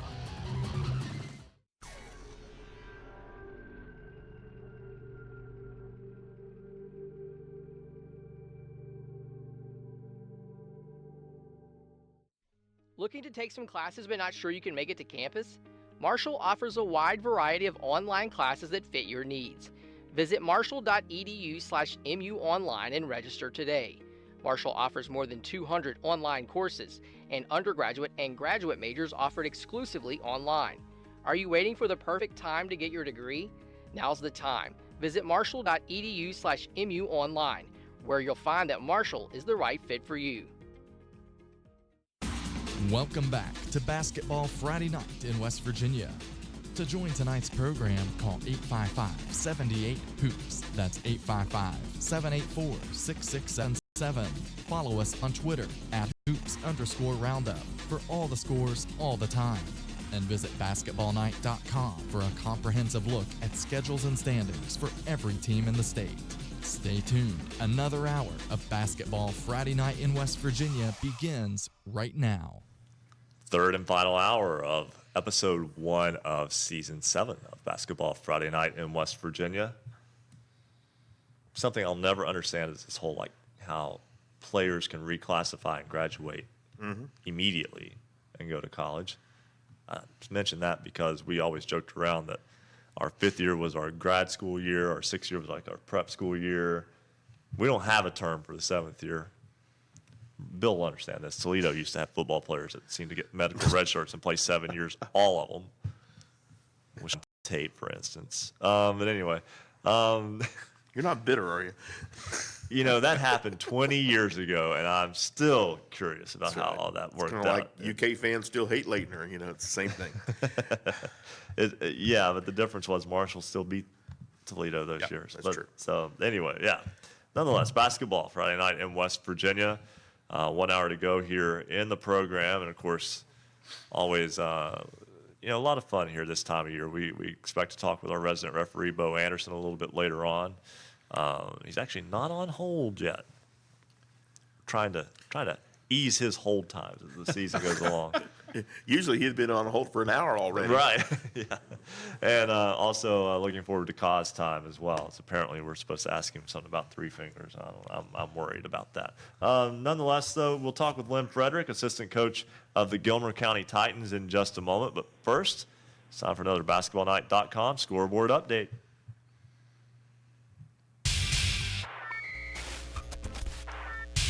Looking for scores? Look no more. Visit basketballnight.com. Bill, you've got the boys' scores. All right, and we're mostly got finals all over the state right now. First off, Morgantown and the Big Shots Country Roads tip-off. Mohegans take care of Notre Dame tonight, 96-44. University, same tournament, taking on Greater Beckley Christian, and the Hawks beat Greater Beckley Christian 93-63. South Charleston in the FCA Hoops Classic down in the Kanawha Valley, beating Beth Haven 91-49. In the Harmon tournament, Morgantown Christian falls to Harmon 58-34. Hedgesville Mixer, couple of scores. First off, it's Jefferson beating Broadfording Christian Academy 82-72, and Hedgesville, they beat IDEA out of D.C. 85-24. Parkersburg South Patriots, new coaching staff, same results basically. Of course, they've had some great teams recently. The Patriots beat Elkins tonight 66-36. The Musselman tournament, Parkersburg losing to Musselman 72-54 in that same tournament. Spring Mills beats Lewis County 47-37. And Wheeling Central tonight gets a win over R.C. Bird, 72-59. Sam Andy tournament, a couple of games up in the Wheeling area. Wheeling Park beats Meadowbrook, 68-62. And Cameron falls to Magnolia, 44-37. Sam Board tournament, Philip Barber beats Liberty Harrison, 77-50. Lincoln Cougars, they win over the Liberty Raleigh Raiders tonight, 50-37. East Hardy, they fall to Page County, Virginia, 60-35. Some other scores, it was Hannon falling to the Sherman Tide, 72-51. Calhoun loses to Webster County by a score of 58-51. 52-49. Checking for more scores here. Clay Patel, the Seabees beat 100, 69-42. Gilbert County, they take care of the Roane County Raiders, 53-48. Woodrow Wilson, a close one with Greenbrier East. The Flying Eagles beat the Spartans. Woodrow Wilson gets the win 54-53. Greenbrier West 64, Independence 61. Valley Wetzel falls to Madonna 80-44. Scott in a early Cardinal Conference game, losing Domingo Central 79-75. Man Hillbillies went over Mount View 58-49. Herbert Hoover losing to Nitro 63-53. Oak Glen beat Brook 63-48. It was Pikeview 66. Oak Hill 57. Ritchie County loses to Ravenswood 69-48. Tulsa Rebels beat Calvary Baptist 76-60. Lincoln County Panthers 52-43. Panthers get the win. South Gallia, Ohio beat Wahama 60-23. Princeton falls to Westside 69-62. Winfield over Sissonville. Cardinal Conference matchup here. 70-45 Generals win. And Fairmont Senior falls to Shady Spring 58-36. Coach Morrone will give you the girls' scores. And across the state, girls' scores, many finals are already in, a few more still out. Wheeling Central Catholic 67-66 over Marietta, Ohio. That's the Donnie Fenton tournament in Williamstown. Roane County falls to Calhoun County. The Red Devils 65. Roane County 50, Greater Beckley Christian 50, Tays Valley Christian 21. South Charleston, a big win over Capital 70-24. All three of those games part of the FCA Hoops Classic in Charleston. Moorfield, the Yellow Jackets 55-41 winners over Pendleton County. Summers County, the Bobcats, a nice win over Webster County 57-26. Wheeling Park 44, Fort Fry, Ohio 31, a final. Grafton Bearcats 49-36 over Philip Barber. The Harmon Panthers get a nice win tonight, 27-25 over Morgantown Christian. Clay Battelle falls short tonight. Liberty Harrison 47, Clay Battelle 44. Van, the Bulldogs, the Lady Bulldogs, 53-35 tonight in that one. The Sherman Tide falls tonight. Chapmanville 70-35 winners over Sherman. Parkersburg, the Big Reds, get a big win, 71-16 over Hurricane. Lincoln County Panthers 76, Point Pleasant 28. Preston, the Knights 65, Hedgesville 42. Williamstown Yellow Jackets 86-47. That's the other half of that Donnie Fenton Classic. So they'll take on Wheeling Central tomorrow. Should be a nice matchup in the championship game of that tournament. Ravenswood 56, Scott 48. St. Joe's 74, Boyd County 57. That's out of Kentucky.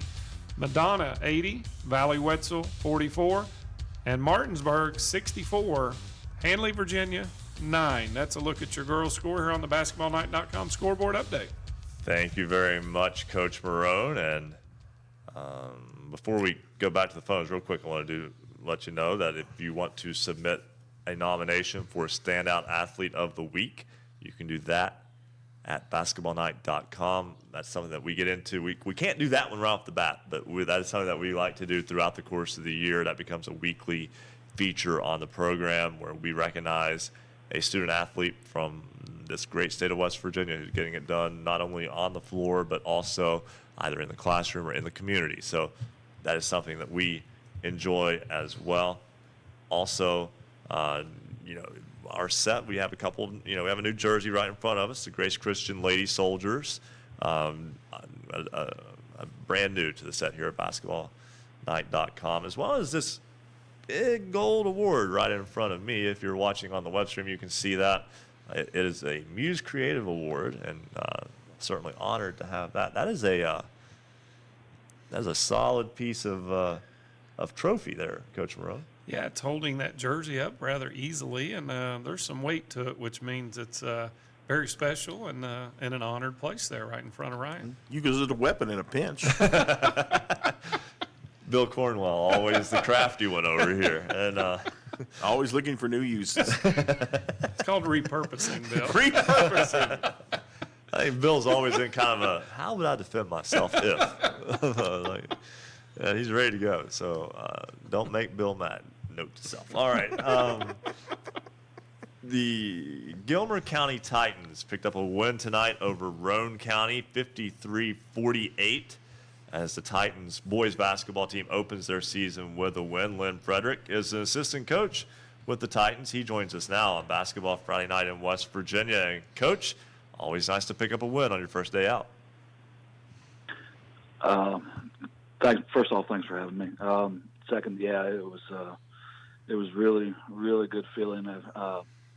We have a program that's been 5-41 the last 2 years, and there's a few kids that have struggled through that time. A rebuild from when Coach Steve Schuff, retired after that state tournament run in 2016, and it was a great atmosphere. First of all, in the gym tonight, and we haven't had that for a while. And then it was just a really good feeling. I'm really happy for our kids that have played through some adversity the last couple of years, and it was a great time on the court and in the locker room afterwards, and that's really what it's all about. So. Coach, talk a little bit about the slog coming back from obviously you mentioned the great run you guys had, and it's almost like the last couple of years you've had to almost like start the program over again. A lot of it's just been we haven't had any consistency. Jesse Moore is now the head coach for the Titans, and he is our third head coach in 3 years. So it's hard to rebuild a program when you don't have a stable figure at the top, and I think that we have a good one right now, and I think he's done an excellent job, and I think that showed tonight, and I think it's going to continue to show throughout the year. Of course, you got the IOGA Classic that comes up here as well at the Waco Center, and I know that's always a fun event for you guys. Yeah, it's good. It's good to stay close to home. I mean, they're the college gym here in Glenville. It's only about 2 minutes away from the high school gym. Now, I don't know how much fun it's going to be this year because we got the draw of Bridgeport in the first round, but we'll suit up and give it our best shot. And that's a great program, great team, and a big program. So. Yeah, that's quite the benefit. That Waco Center is one of the nicer arenas, college or high school in the state. Plus, you guys are going to test yourself a little bit more during the holidays here. You're going to be playing over in the D&E tournament, so some good tests for you guys. Yes, sir. This is the first year we've been to the D&E tournament. The last couple of years we've been going down to Nicholas County, and we've been kind of running into the same situation as the IOGA this year, where we were facing some AA, AAA level schools, and the D&E tournament kind of gives us an opportunity to see teams that are in our region. We haven't really played anybody from our region in the last couple of years, and that'll be a good chance for us to see other teams that we could run into in postseason play. Lynn Frederick, assistant coach of the Gilmer County Titans. They pick up a win tonight at home over Roane County, 53-48. Coach Frederick, once again, congratulations on that victory to open the season. Look forward to talking to you again as the season rolls along. Thank you. And I wanted to tell you guys you do a great job. Appreciate it. All right, greatly appreciate that as well. It's Coach Lynn Frederick, assistant coach at Gilmer County High School. Something that comes to mind, too, and I want to take a couple of moments to talk about this. Certainly not something that's easy to talk about, but seeing that win tonight for Gilmer County over Roane County makes you think of the football season that Roane County just went through with Alex Miller, who collapsed during a game and passed away shortly thereafter earlier this year. I thought it was a really classy gesture by the State Sports Writers Association to give him an honorary place on the Class AA first team All-State football squad. That's something that his family can definitely cherish as well. And it would also be remiss to not say anything about a situation that happened at Wayne back in May, the loss of Colt Adams, who was a football player but also a basketball player at Wayne, wore the jersey 12. They had the 12 jerseys and an empty chair on the bench that he would have occupied when their game last night at Huntington. Coach Ty Holmes at Huntington and their staff, they had a little special thing where they gave the boys a basketball in Colt's memory last night. I thought that was a first-class gesture from them as well. And unfortunately, sometimes you have to kind of step back, and it's that tragedy. You think back of what happened with Tony Webster at Bluefield last year, and those tragedies kind of make you reevaluate just how competitive you are. And you stay competitive to win, but you also understand the broader picture of things. And you remember we talked a lot about Tony Webster last year during our shows, and he was remembered last week as the Beavers went up to Wheeling for the Super Six. They were, I know the folks, when the buses were pulling out of the Bluefield High parking lot, they all had the number 5, which of course was Tony's number. People had it on pieces of paper. They had him in the stands up in Wheeling, and so another special young man that was not forgotten. Right, and it's just, it's unfortunate, and Coach Morrone, I mean, I don't even know how to jump into that conversation with anybody, really. I mean, I'll be honest with you, I go to a Wayne game, and I see Colt's family, and I don't know how to approach it. What do you say? You're kind of just there to show support. There's nothing else you can do. Yeah, that's exactly right. I think what sports does is enable people to show how much they care and how much bigger than sports it is. As you mentioned, it puts things in perspective.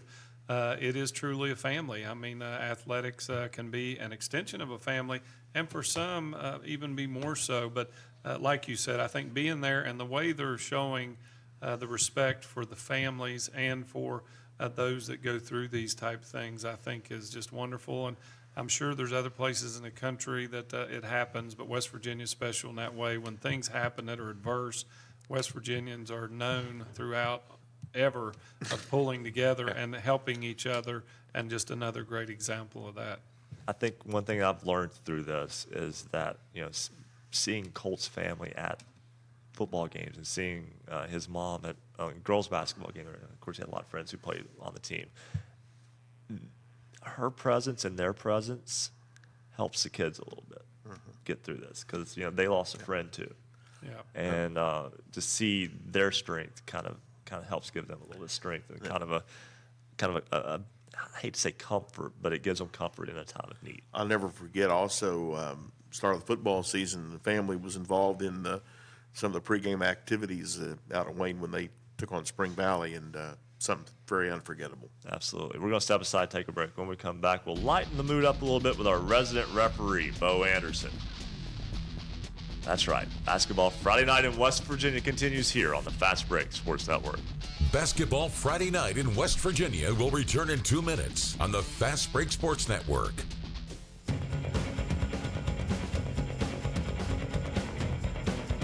If you love basketball, then there's only one place to be on Friday nights after the game. It's Basketball Friday night in West Virginia. We want to thank our newest affiliates joining us this season. 104.1 FM, WVXS in Romney. 92.5 FM, WZAC Madison, Danville, Charleston. And a return of an old friend, Power 92 Radio. 92.3 FM, WYRC in Spencer. You can also listen on great radio stations throughout the Mountain State, including Tune for You, Yap Radio, 101.7 FM, WYAPLP in Clay, 104.5 FM, WASPLP Huntington, 101.1 FM, WVWPLP Wayne, 90.7 FM, WFGH Fort Gay, and Marshall University's flagship station, The Cutting Edge, 88.1 FM WMUL in Huntington. Streaming online high-definition video can be found on our website at basketballnight.com and on our Facebook page and on Periscope. On Twitter, at @hoops_roundup, @hoops_roundup. Marshall sports journalism graduates learn transferable skills that score competitive careers. It is time for you to get in the game. Critical thinking, communication, and commitment to accuracy are desired skills in an expanding job market. Sports journalism and sports communications careers are some of the most coveted positions in the country.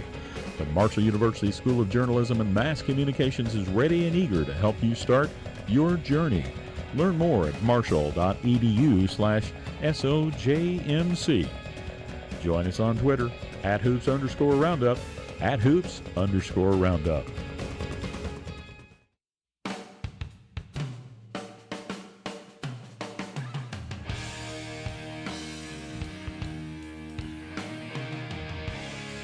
This is high school basketball's home for the Mountain State. Basketball Friday night in West Virginia on the Fast Break Sports Network.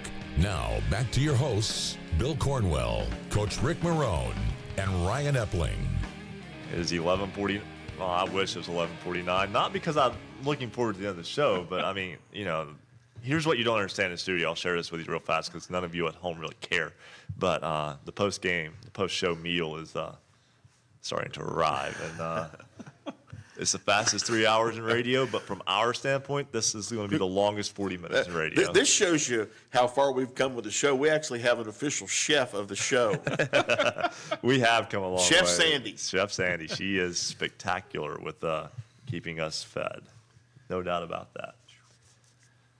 If we talk about this too much, our resident referee, Bo Anderson, by the way, it's 20 after 11, not 40. But nonetheless, our resident referee, Bo Anderson, may just crash the party. Does not know how to act with such limited time in the bullpen. And he's only been on hold for 7 minutes. Oh, no. And now we're making the call to our resident referee, Bo Anderson, who joins us here on Basketball Friday Night in West Virginia. Bo, what do you know? Well, I tell you what, you're right, Ryan. I'm just getting the car since I am home because I had a close game tonight, and drive right on up there because I can really probably smell the food from here if I open the door. Well, we will definitely lock the doors Lock the door.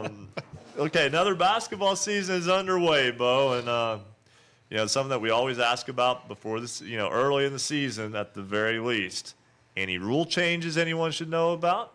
Any, what are points of emphasis this year? Those are your two questions. Well, there's not really a whole lot of major things this year. Probably the main one, which is not really a big one, is, and we hope we don't have this one, but if a fight was to break out onto the court or, fight was to get started on the floor, the assistant coaches are now allowed to come out on the court and help and assist with the head coach in breaking up a fight. That's probably the major change. The rest of the changes and the emphasis has to do again with patrolling the headbands, the color, defining the fact, and of course this was already in there, that anything, and I will let everyone know, anything that is worn around the entire head is considered a headband. Now that was already in there, but people still don't understand that. Even if it's just small, thin elastic, it's still got to match the rest of the if you're wearing the wristbands, or if you're wearing arm sleeves or leg sleeves, whatever it may be, all those colors have to match. Those are probably the two things, and the only thing they did was to add to it to get everybody to understand that if rubber bands don't have to be the same color, if they're using rubber bands to tie their hair up or whatever that may be, but anything that's worn around the head, the entire head, is considered a headband. So even the pre-wrap, if you're going to put that all the way around your entire head, then it's got to be the same color as your wristbands, as your arm sleeves, as your, and again, it's just patrolling stuff so we don't come out there with multiple colors on, is what it really boils down to. Hey, Bo, quick question regarding that. One of the clarifications I thought was interesting is, actually, I don't think the pre-wrap is even legal anymore. You can't have anything with a tie or a knot on the back of it. It has to be round. It has to be circular in nature. So really, the pre-wrap and the things you all have had to deal with over the last few years shouldn't be a problem. It's basically going to have to be something similar to a headband, because I know the pre-wrap, and then people had started wearing the head kind of ties with logos on them. They have to be a circular garment, correct? Yeah, I mean, I don't like officiating this. If the coaches would just read the rule book, that they do get a rule book, and read that and understand what it is. And again, you get multiple things. So you come out, and the first thing we're doing in warm-ups is, here's somebody, they can't wear that, they can't wear this. So then they got to, take it off before they play. And, it all comes down to, if the coaches would just look at the rule book, let's get everything matching. I would like to make it even simpler myself, I would like to see the rule state one solid color, period, and everybody wears it, and that be it. And but again, it is about as simple as it's going to get, and it still ends up being confusing to some. And then we have, some that let them wear it, and then some nights you walk out, hey, we got to wear this last game. Well, that's last game. This is this game, and it's illegal, and you've got to take it off. Well, the fortunate thing, Bo, you and me don't have any need for anything such as a headband or anything to keep our hair back. That's for sure. Those days are long gone. But, Bo, also with all the officiating and the wardrobe checking y'all do, Fashion Week may be a future for some of you because it's almost devolved. I don't want to go further down that route, but I agree with you. I think it's just getting to the point of ridiculous to do wardrobe. I understand uniformity and not having things that are distracting. It's almost to a point that it's overkill. I mean, I think as long as something, like you said, if it's solid color, matches the uniform, let's play basketball. Yeah, I mean, if you really want to get down to it, like if you're at home, you wear white wristbands, white headbands, and if you're away, you wear your solid color of your uniform and be done with it. But I want to get in. That would really take care of it. But I want to get into another issue. Of course, more than once last year, and rightfully so, you talked about the need to add officials. And I know here in the immediate Huntington area who we deal with had several guys retire, and there just wasn't a lot of guys stepping up. Now in the off season, I've noticed locally there've been some new guys added to your River City's crew, but I know that you still have need of more guys to step up and start officiating. Absolutely, Billy. We had 13 new officials in the class. They are already turning down games left and right. There is assigners sending out assignments today as late as 2 o'clock, I believe, to cover a 6 o'clock game. It is really bad, and these 13 new people come in at the right time, and they are getting worked already. And guys, the bottom line is the number one thing that if you saw, I don't know if you've seen this, but all as a whole, the number one thing that officials don't stay in it very long are because of the fans.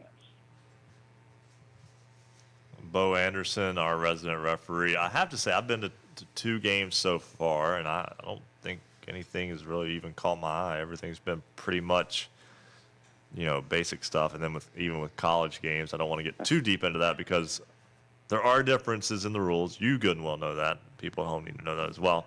But I don't think I've seen anything that really really caught my eye in terms of anything different along the way.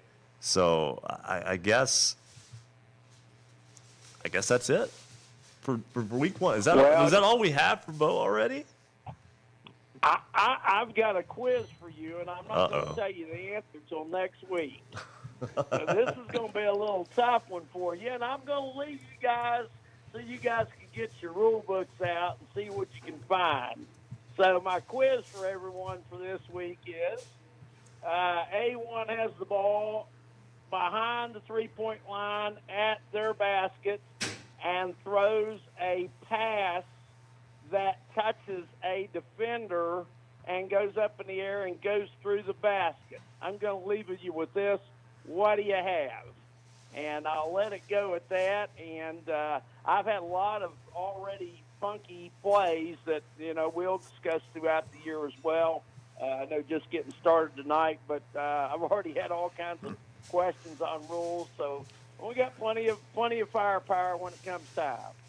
All right. Well, what I'm going to do is I'm going to mute Bo. That way he can stay listening to our little estimates here, and then we'll end the call here in just a second. Actually, I was. You want to talk to Bo real fast? No. He doesn't want to talk to you, Bo. No, just kidding. Actually, I was going to throw in something. You talked about problems with officials and fans.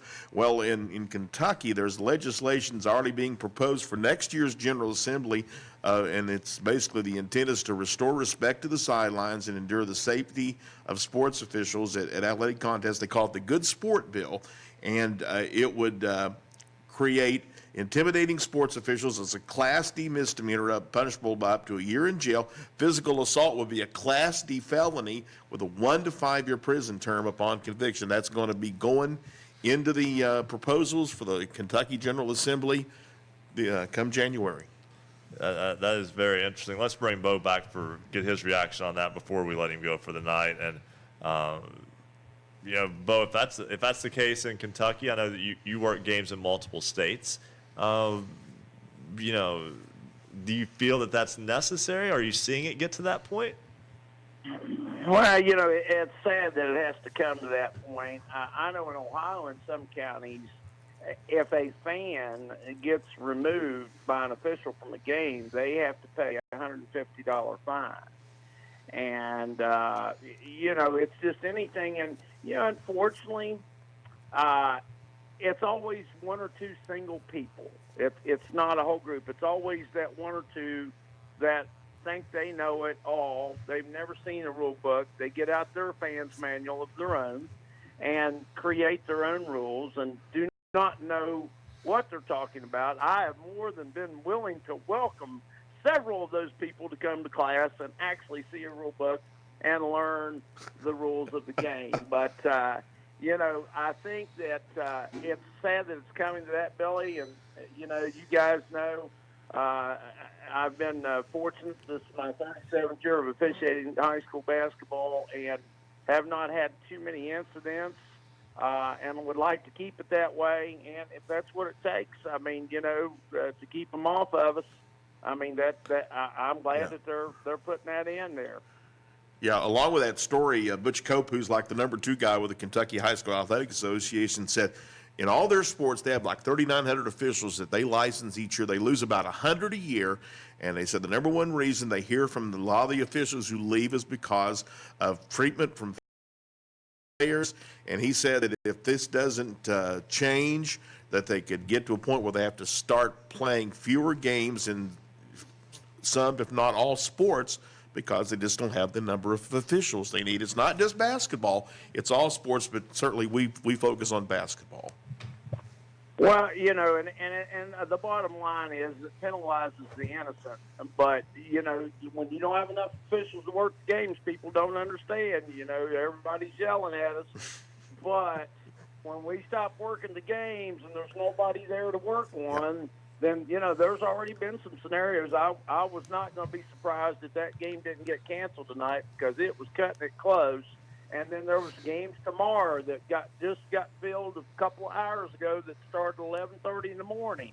And, it's really a couple of signers have sent a list out, unbelievable, of games they need covered within the next 4 or 5 days. We're talking desperate. And people need to understand that need to come in, cheer for their team, enjoy the game, and leave the guys in the stripes alone. Some of those guys are new guys, and don't run the new people off. No.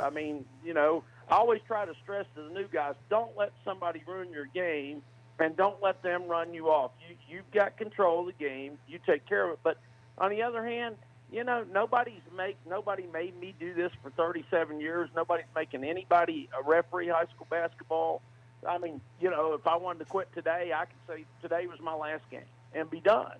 And, that's the sad thing is people don't understand, guys have got jobs. We get off work. We pack our clothes. We go to a game. We come back from the game. We get off work. We pack our clothes. And we do that night in and night out for 3 or 4 months so the kids have an opportunity to play. Without officials, what are you going to do? Play pickup. That'd probably be about the best thing you could do. And they just don't understand that, guys. But, it is what it is. Over the past couple of years, Ohio lost 5,000 officials. So it shows you what direction it's going. Bo Anderson, our resident referee. Now let's we'll put him on mute again, then we'll say goodnight to him in just a moment. But He's going to give us the answer next week. Remember that for those of us who will be here. Player standing behind a three-point line throws a pass that is tipped by the defender and then goes in. How much is it worth? My thinking here is it depends on where the player who tipped it is standing. Are we talking about like a tip or deflection here of a pass? I think it has to go by where they're standing. If they were standing outside the three-point line, that would be. To me, it's not a shot. If it's a pass, it's not a shot. Well, that's a good point too. Coach, Coach is going to. Here's what it is. Coach Morrone is going to argue. No matter what. other than an alley-oop. He wants a three for his team. Which team am I coaching? Let's get that straight. Am I A's coach or B's coach? I want to know which one I'm arguing. Other than alley-oop, you really can't say that, that it's definitely going to be a shot or a pass. Well, I think the basket definitely for the team that attempted the try, but I think Ryan's on to something, and Bo will fill us in later whether it's a three or a two. I think the fact that the ball went through the hoop and it was deflected is a non-issue. You can have a defender that ends up batting a ball up that goes in the cylinder and it scores. But being it was shot from the three, deflected inside, I would assume the defender's inside the three-point line. Ryan, I'd say it's 50-50. We can roll the dice. It's either a three-pointer or two, in my opinion. Bill will probably tell us it's a technical foul on the coach for some reason. And I'm out. Right. Yeah, no, I'm thinking it's a two. But we look forward to Bo giving us that answer next week. Getting tricky this year. I like it. I like it. We're going to step aside, take a break. When we come back, we'll get our final check of our basketballnight.com scoreboard of the night. And a little bit later on tonight, we're almost to cause time. This is basketball Friday night in West Virginia on the Fast Break Sports Network. Basketball Friday night in West Virginia will return in 2 minutes on the Fast Break Sports Network.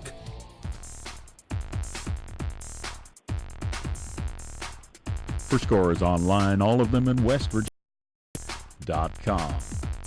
Careers in sports journalism are growing with the expansion of cable networks, the rise of sports-centered online platforms, and ever-popular local coverage.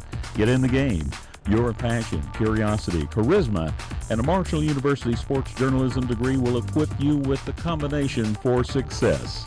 You'll be the eyes, ears, and light of the game when you learn the art of sports storytelling while covering the Thundering Herd on our Huntington campus. Go behind player stats and game scores. Learn to report compelling stories. Become proficient in breaking news across multiple media platforms. Find out how sports and media impact our society.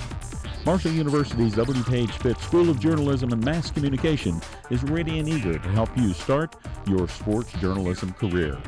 Learn more at marshall.edu/SOJMC. Welcome to Basketball Friday Night in West Virginia. Thanks for following us on Twitter. Some of our newest followers during the show tonight: Alice Likens, Rose Jennings, Hayden. We also had Richard Potts, Joshua Thompson, Matt Boyd, James Hatfield, and Landon Mitchell. They're all part of the Basketball Friday Night in West Virginia family. Don't forget about the Daily Hoops Roundup, part of basketballnight.com. Every day we recap the day's scores just for you on all the teams in West Virginia. We send followers an email at 8 a.m. with the Daily Hoops Roundup. You can also visit basketballnight.com and find all the scores for the day. This is Basketball Friday Night in West Virginia.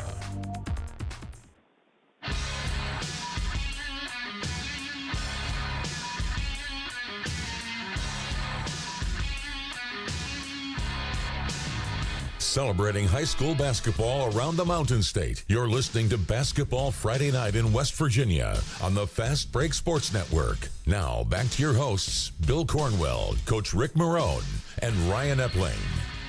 Hard to ignore those pictures that we see in the breaks here on Basketball Friday Night in West Virginia on the website on basketballnight.com. As seeing some of the images still that magical run from Webster County's boys last year to an undefeated season in a Class A state championship, with basically all of Webster County migrating to the Charleston Coliseum and Convention Center to join them. What What a day that was. That was spectacular. Yeah, it was great, and a community coming out, and all the twists and turns, even at the state tournament, nothing was given to them. They surely earned everything all the way to the championship. And Chapmanville Regional picking up that emotional win over Fairmont Senior in the AA state championship game, and University kind of a year after they were supposed to, like they were the number 1 seed the year before and got beat in the semifinal, come in as the number 2 seed and win the state championship last year and deny Martinsburg an unprecedented undefeated football and basketball season in the same year.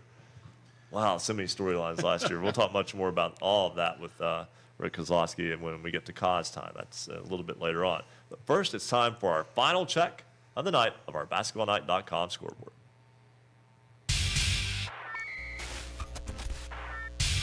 Looking for scores? Look no more. Visit basketballnight.com. We're going to turn it over to Coach Morrone with the boys' scores. Let's take a look at the boys' scores. All these are finals from across the Mountain State. First up, Morgantown knocks off Notre Dame 96-44. That's part of the Big Shots Country Roads tip-off at University. University, in that same event, knocks off Greater Beckley Christian 93-63. South Charleston 91, Beth Haven 49. Harmon, the Panthers, 58-34 winners over Morgantown Christian. Jefferson 82, Broadford Christian Academy 72, part of the Hedgesville Mixer. And Hedgesville knocks off IDEA 85-24, that team out of the D.C. area. Parkersburg South 66, the Elkins Tigers 36. Musselman, the Appleman 72-54 winners over Parkersburg. Spring Mills Cardinals 47, Lewis County 37. Wheeling Central Catholic 72, Robert C. Byrd 59. Wheeling Park Patriots get a 68-62 win over Meadowbrook, Ohio. And Magnolia, low scoring affair, but a tough win, but yet a win for them over Cameron. Magnolia 44, Cameron 37. Philip Barber 77-50 winners over Liberty Harrison. Lincoln Cougars 50, Liberty Raleigh Raiders 37. Page County, Virginia 60, East Hardy 35. The Sherman Tide rolled tonight 72-51 over Hannon. And Webster County, we just mentioned the Highlanders, off to a good start this year, 58-49 winners over the Calhoun County Red Devils. Clay Battelle 69, 100 Hornets 42. Gilmer County, the Titans, a big win, 53-48 over Roane County. Woodrow Wilson, a nail-biter, they get a win over Greenbrier East, 54-53 in boys action. Greenbrier West, the Cavaliers, 64-61 over Independence. The Madonna Blue Dons, 80-44 winners over Valley Wetzel, the Lumberjacks. Scott and Mingo Central going at it. The Miners, 79-75 winners over the Skyhawks. The Man Hillbillies, 58. Mount View Golden Knights, 49. The Nitro Wildcats at home tonight, 63-53 over Herbert Hoover. And Oak Glen gets a 63-48 win at home over the Brook Bruins.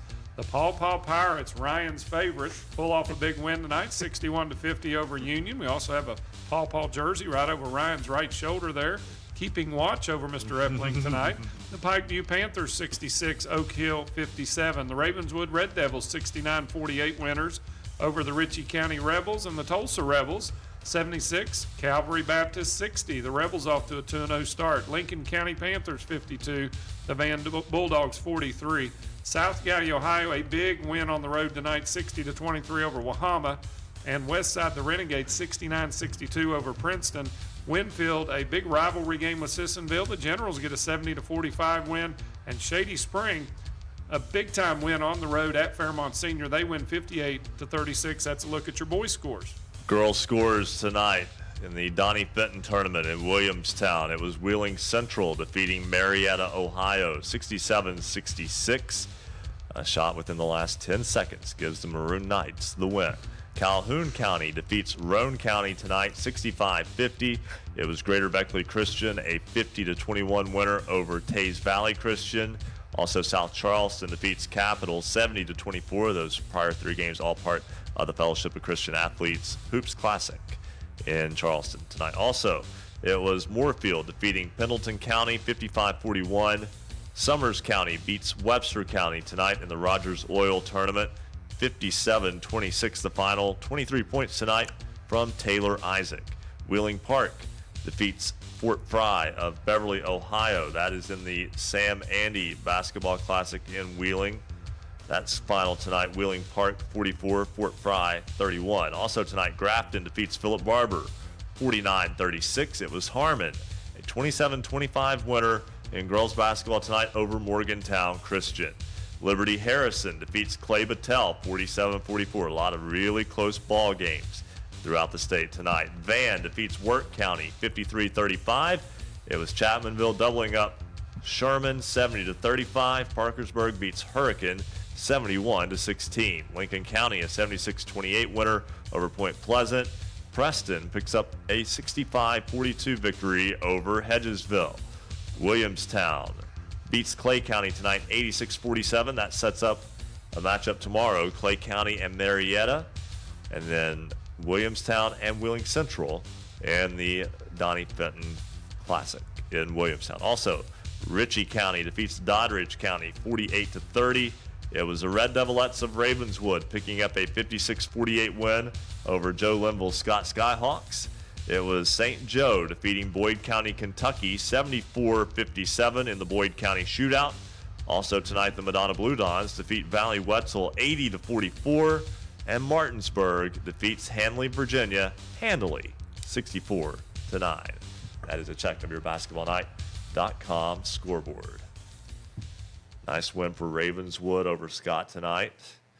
I know that Ravenswood, Annie Hunt, able to come back from injury after a knee injury, basically took her out of her entire season a year ago. A really good athlete, so know that she'll be back on the floor for Ravenswood and back on the floor tonight, and a nice win for them. Also, Ritchie County with the win over Doddridge County.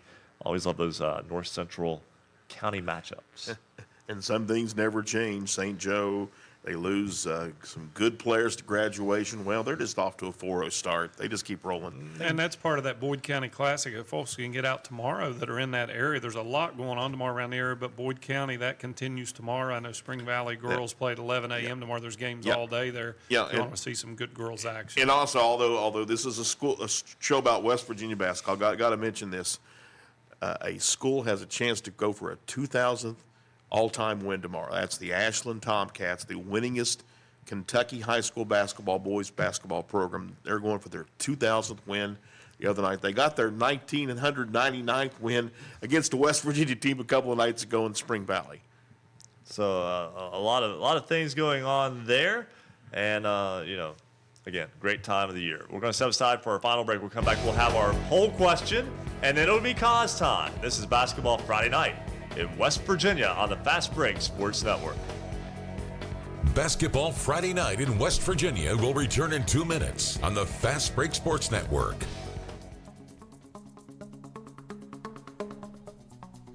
We want to thank you for being part of Basketball Friday Night in West Virginia. And a thank you to all of our affiliates out there, including 104.1 FM WVXS in Romney, 92.5 FM WZAC in Madison, Power 92 Radio, 92.3 FM WYRC in Spencer, 1360 AM, 97.1 FM WHJC in Matewan, 105 KQV WKQV in Cowan, and 105.5 FM, and in Braxton County on 106.9 FM, 103.7 Jack FM WQWV in Fisher. Also, we're on 1600 AM WKKX Wheeling, 1370 AM WVLY Moundsville, WTHMLP Ravenswood Ripley, 91.5 FM WRSG Middleburg, WRNR Martinsburg, 740 AM 106.5 FM, WHFI Linside, 106.7 FM, WBES Charleston, 950 AM, 101.9 FM, 1290 AM, WVOW in Logan, WRRR St. Mary's, 93.9 FM, 102.3 FM, WMTD in Hinton, 98.5 FM, 101.5 FM, WQAZLP Edmond Beckley, 101.7 FM, WYAPLP Clay, 104.5 FM, WASP LP in Huntington, 101.1 FM, WVWPLP Wayne, 90.7 FM, WFGH Fort Gay, and Marshall University's flagship station, The Cutting Edge, 88.1 FM, WMUL Huntington. Thank you to all of our affiliates carrying Basketball Friday Night in West Virginia this season.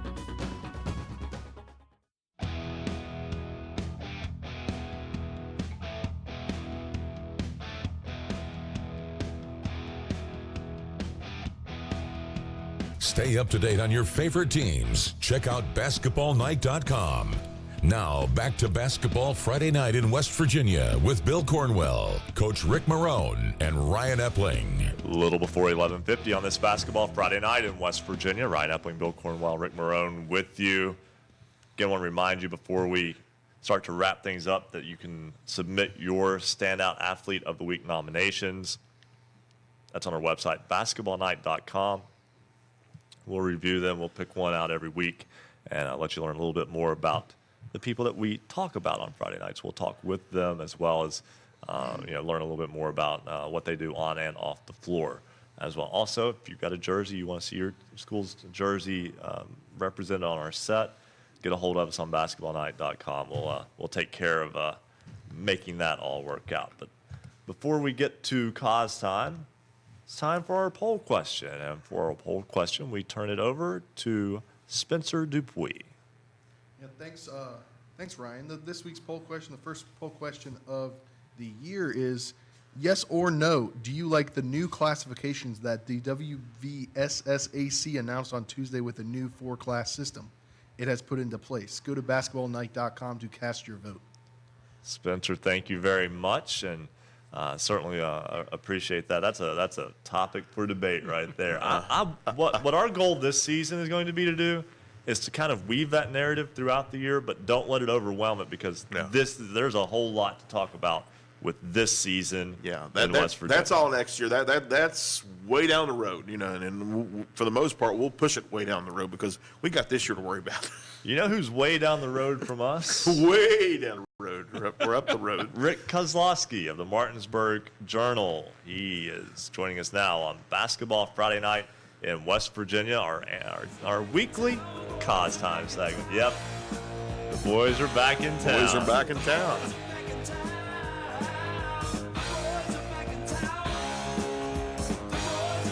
Rick Kozlowski, welcome to the program. Yes, the boys are back in town. I have cloned myself 5 times. I am my own basketball team. You might have to do that to cover all the basketball going on. They're putting me in class 57A. He's a class of his own. Sounds like a seat in a doomed plane or something. Hey, Rick, we were told to mention something to you by Dave Morris, and he said to mention to cause 3 fingers. Yeah, that's from a strange picture. When I was interviewing a player from Martinsburg at the Super 6 after the game, I was pointing in a direction, and somehow I have kind of like the hook 'em horn sign. In West, Texas would be, horns up. Mm-hmm. West Virginia would say horns down. Right. And my horns were like sideways. So I gave a different slant to the whole thing. All right. That we didn't know where that story was going to go. Honestly, we like a lot of times we might have a clue. No, nothing. Yeah, that was a Dave Morrison. A lot tamer than I was afraid. Yeah, that was a Dave Morrison call there. So blame him for bringing that up. We'll be looking for that picture to tweet out. Somebody posted that picture on Twitter, Okay. and I don't know where it came from. And I retweeted it, and I know Morrison saw it because he commented to me on it. And I don't know. It's just it's a picture of me working hard. Yes. How's that? Doing your job. You were doing your job. Doing my job. Yeah. Yes. And how are you guys tonight? Oh, we're just fine and dandy here tonight. Basketball season underway. The boys' season tipping off this week. The girls' season into its 2nd week now, and we've got basketball games to go to, and it's just such a wonderful time of year. I am adjusting, but yes, it is a great time. Didn't get to see any games tonight. I was sitting in the office kind of tying up some football ends, but did get to see Hedgesville play Tuesday afternoon, matinee game. Looks like they're probably they are the most experienced team on Eastern Panhandle. 4 starters back. Looked quite good on Tuesday, but the competition maybe a little bit off. We mentioned Martinsburg. we won't have to worry about them going 27-0 this year before the state championship game because they actually lost a game. So instead of 27 straight victories, they have 2 losses in a row when you go back to last season's state championship game and this season. And I think they're going to be okay. They didn't have any of their football players who are probably going to make up 3/5 of the starting lineup, maybe 4/5. So it's a matter of them getting back to play. But I think it's going to be an interesting season between those two teams, Hedgesville and Martinsburg. And you wonder about Musselman. But Musselman had a very impressive outing today, despite the fact they've lost 4 out of 5 starters. Nice game. Derek Facile just seems to get more out of his teams and maybe athletically they appear to be. Nice win for them against Parkersburg, and I think those are the 3 teams we got to look at. The rest of the Panhandle, young teams. Jefferson, very young team, but a nice freshman, Will Shively, starting in both of their games, has been their leading scorer, 21 points in both games. He looks like the word is by the time he's a junior or a senior, he's probably going to be a bona fide Division I candidate. Always a lot of good basketball talent in the Eastern Panhandle. Cause we've talked quite a bit tonight on some issues, and obviously the one big issue kind of came out this week: the numbers and the names as far as the 4 classification system that starts next year. Really up your way. No one's affected. Everybody's pretty much in that 4A classification. Yeah, and I think that's what pretty much everybody expected, that the Berkeley and Jefferson County schools are among the largest in the state. There would be no problem. Hampshire, though, gets a little bit of a break. They're one of the smaller AAA schools in the 3-class system, and they will go to AAA. The one that really caught my attention, the 2 schools in Mineral County, Frankfort and Kaiser, will be split up by the 4-class division. One will be AA and one will be AAA. Man, I think that's just terrible. I mean, those are like, incredible rivals. And here, I'm sure they will continue to play games, but it won't matter as much because it's not sectional time. It's not regional time. They're not in the same division. That's one that caught my attention. Yeah, it won't have any postseason implications, no doubt. Yeah. Well, and just looking at now, these are 4-year-old enrollment numbers, but those schools at one point were about 100 kids apart. And it seems like just the way things were in AA the last time it was scheduled around, just the way that breakdown occurs. Even though the 100 students apart within Class AA, there were only about 7 schools in between them, school size wise. So it's just interesting how that works out. So Rick, we all now know that we've created a universal gesture here on set for cause time, and this is how we're all going to do that with the horn sideways and the thumb up. That's going to be our little in-house moniker for it's cause time. It's time to go to cause. So we appreciate that. We've already retweeted the picture on Basketball Night at hoops_roundup. I mean, it's already been. We retweeted it like 4 minutes ago. So. Yeah, our crew we work right until the horn with this show. Or right into, in this case, right until the side horns, right? Correct. The side horns of Rick Kozlowski. But nonetheless, Rick, it's always a pleasure to get to talk with you, and look forward to another fun season, and look forward to cause time on Friday nights here on Basketball Friday Night in West Virginia. Hey, it gets no better. I appreciate that you guys give me the time to have fun.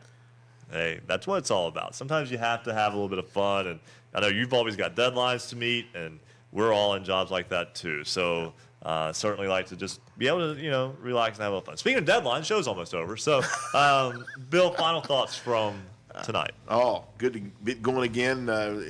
Fun to talk a little issues tonight. A few things kind of up there, but now let's just play the games. Tournament time, tournaments everywhere, shootouts. Get out and see them in person. If not, tune in here on Friday nights to catch you up. And we'll be back next week with Basketball Friday Night. Thank you for listening to Basketball Friday Night in West Virginia. Tune in next Friday for the latest high school basketball action from across the Mountain State. Visit basketballnight.com for our show archives, the poll question of the week, and the basketballnight.com scoreboard. Until next time, have a great weekend, and thank you for listening to Basketball Friday Night in West Virginia. The preceding broadcast was a presentation of the Fast Break Sports Network. Copyright 2019. All rights reserved.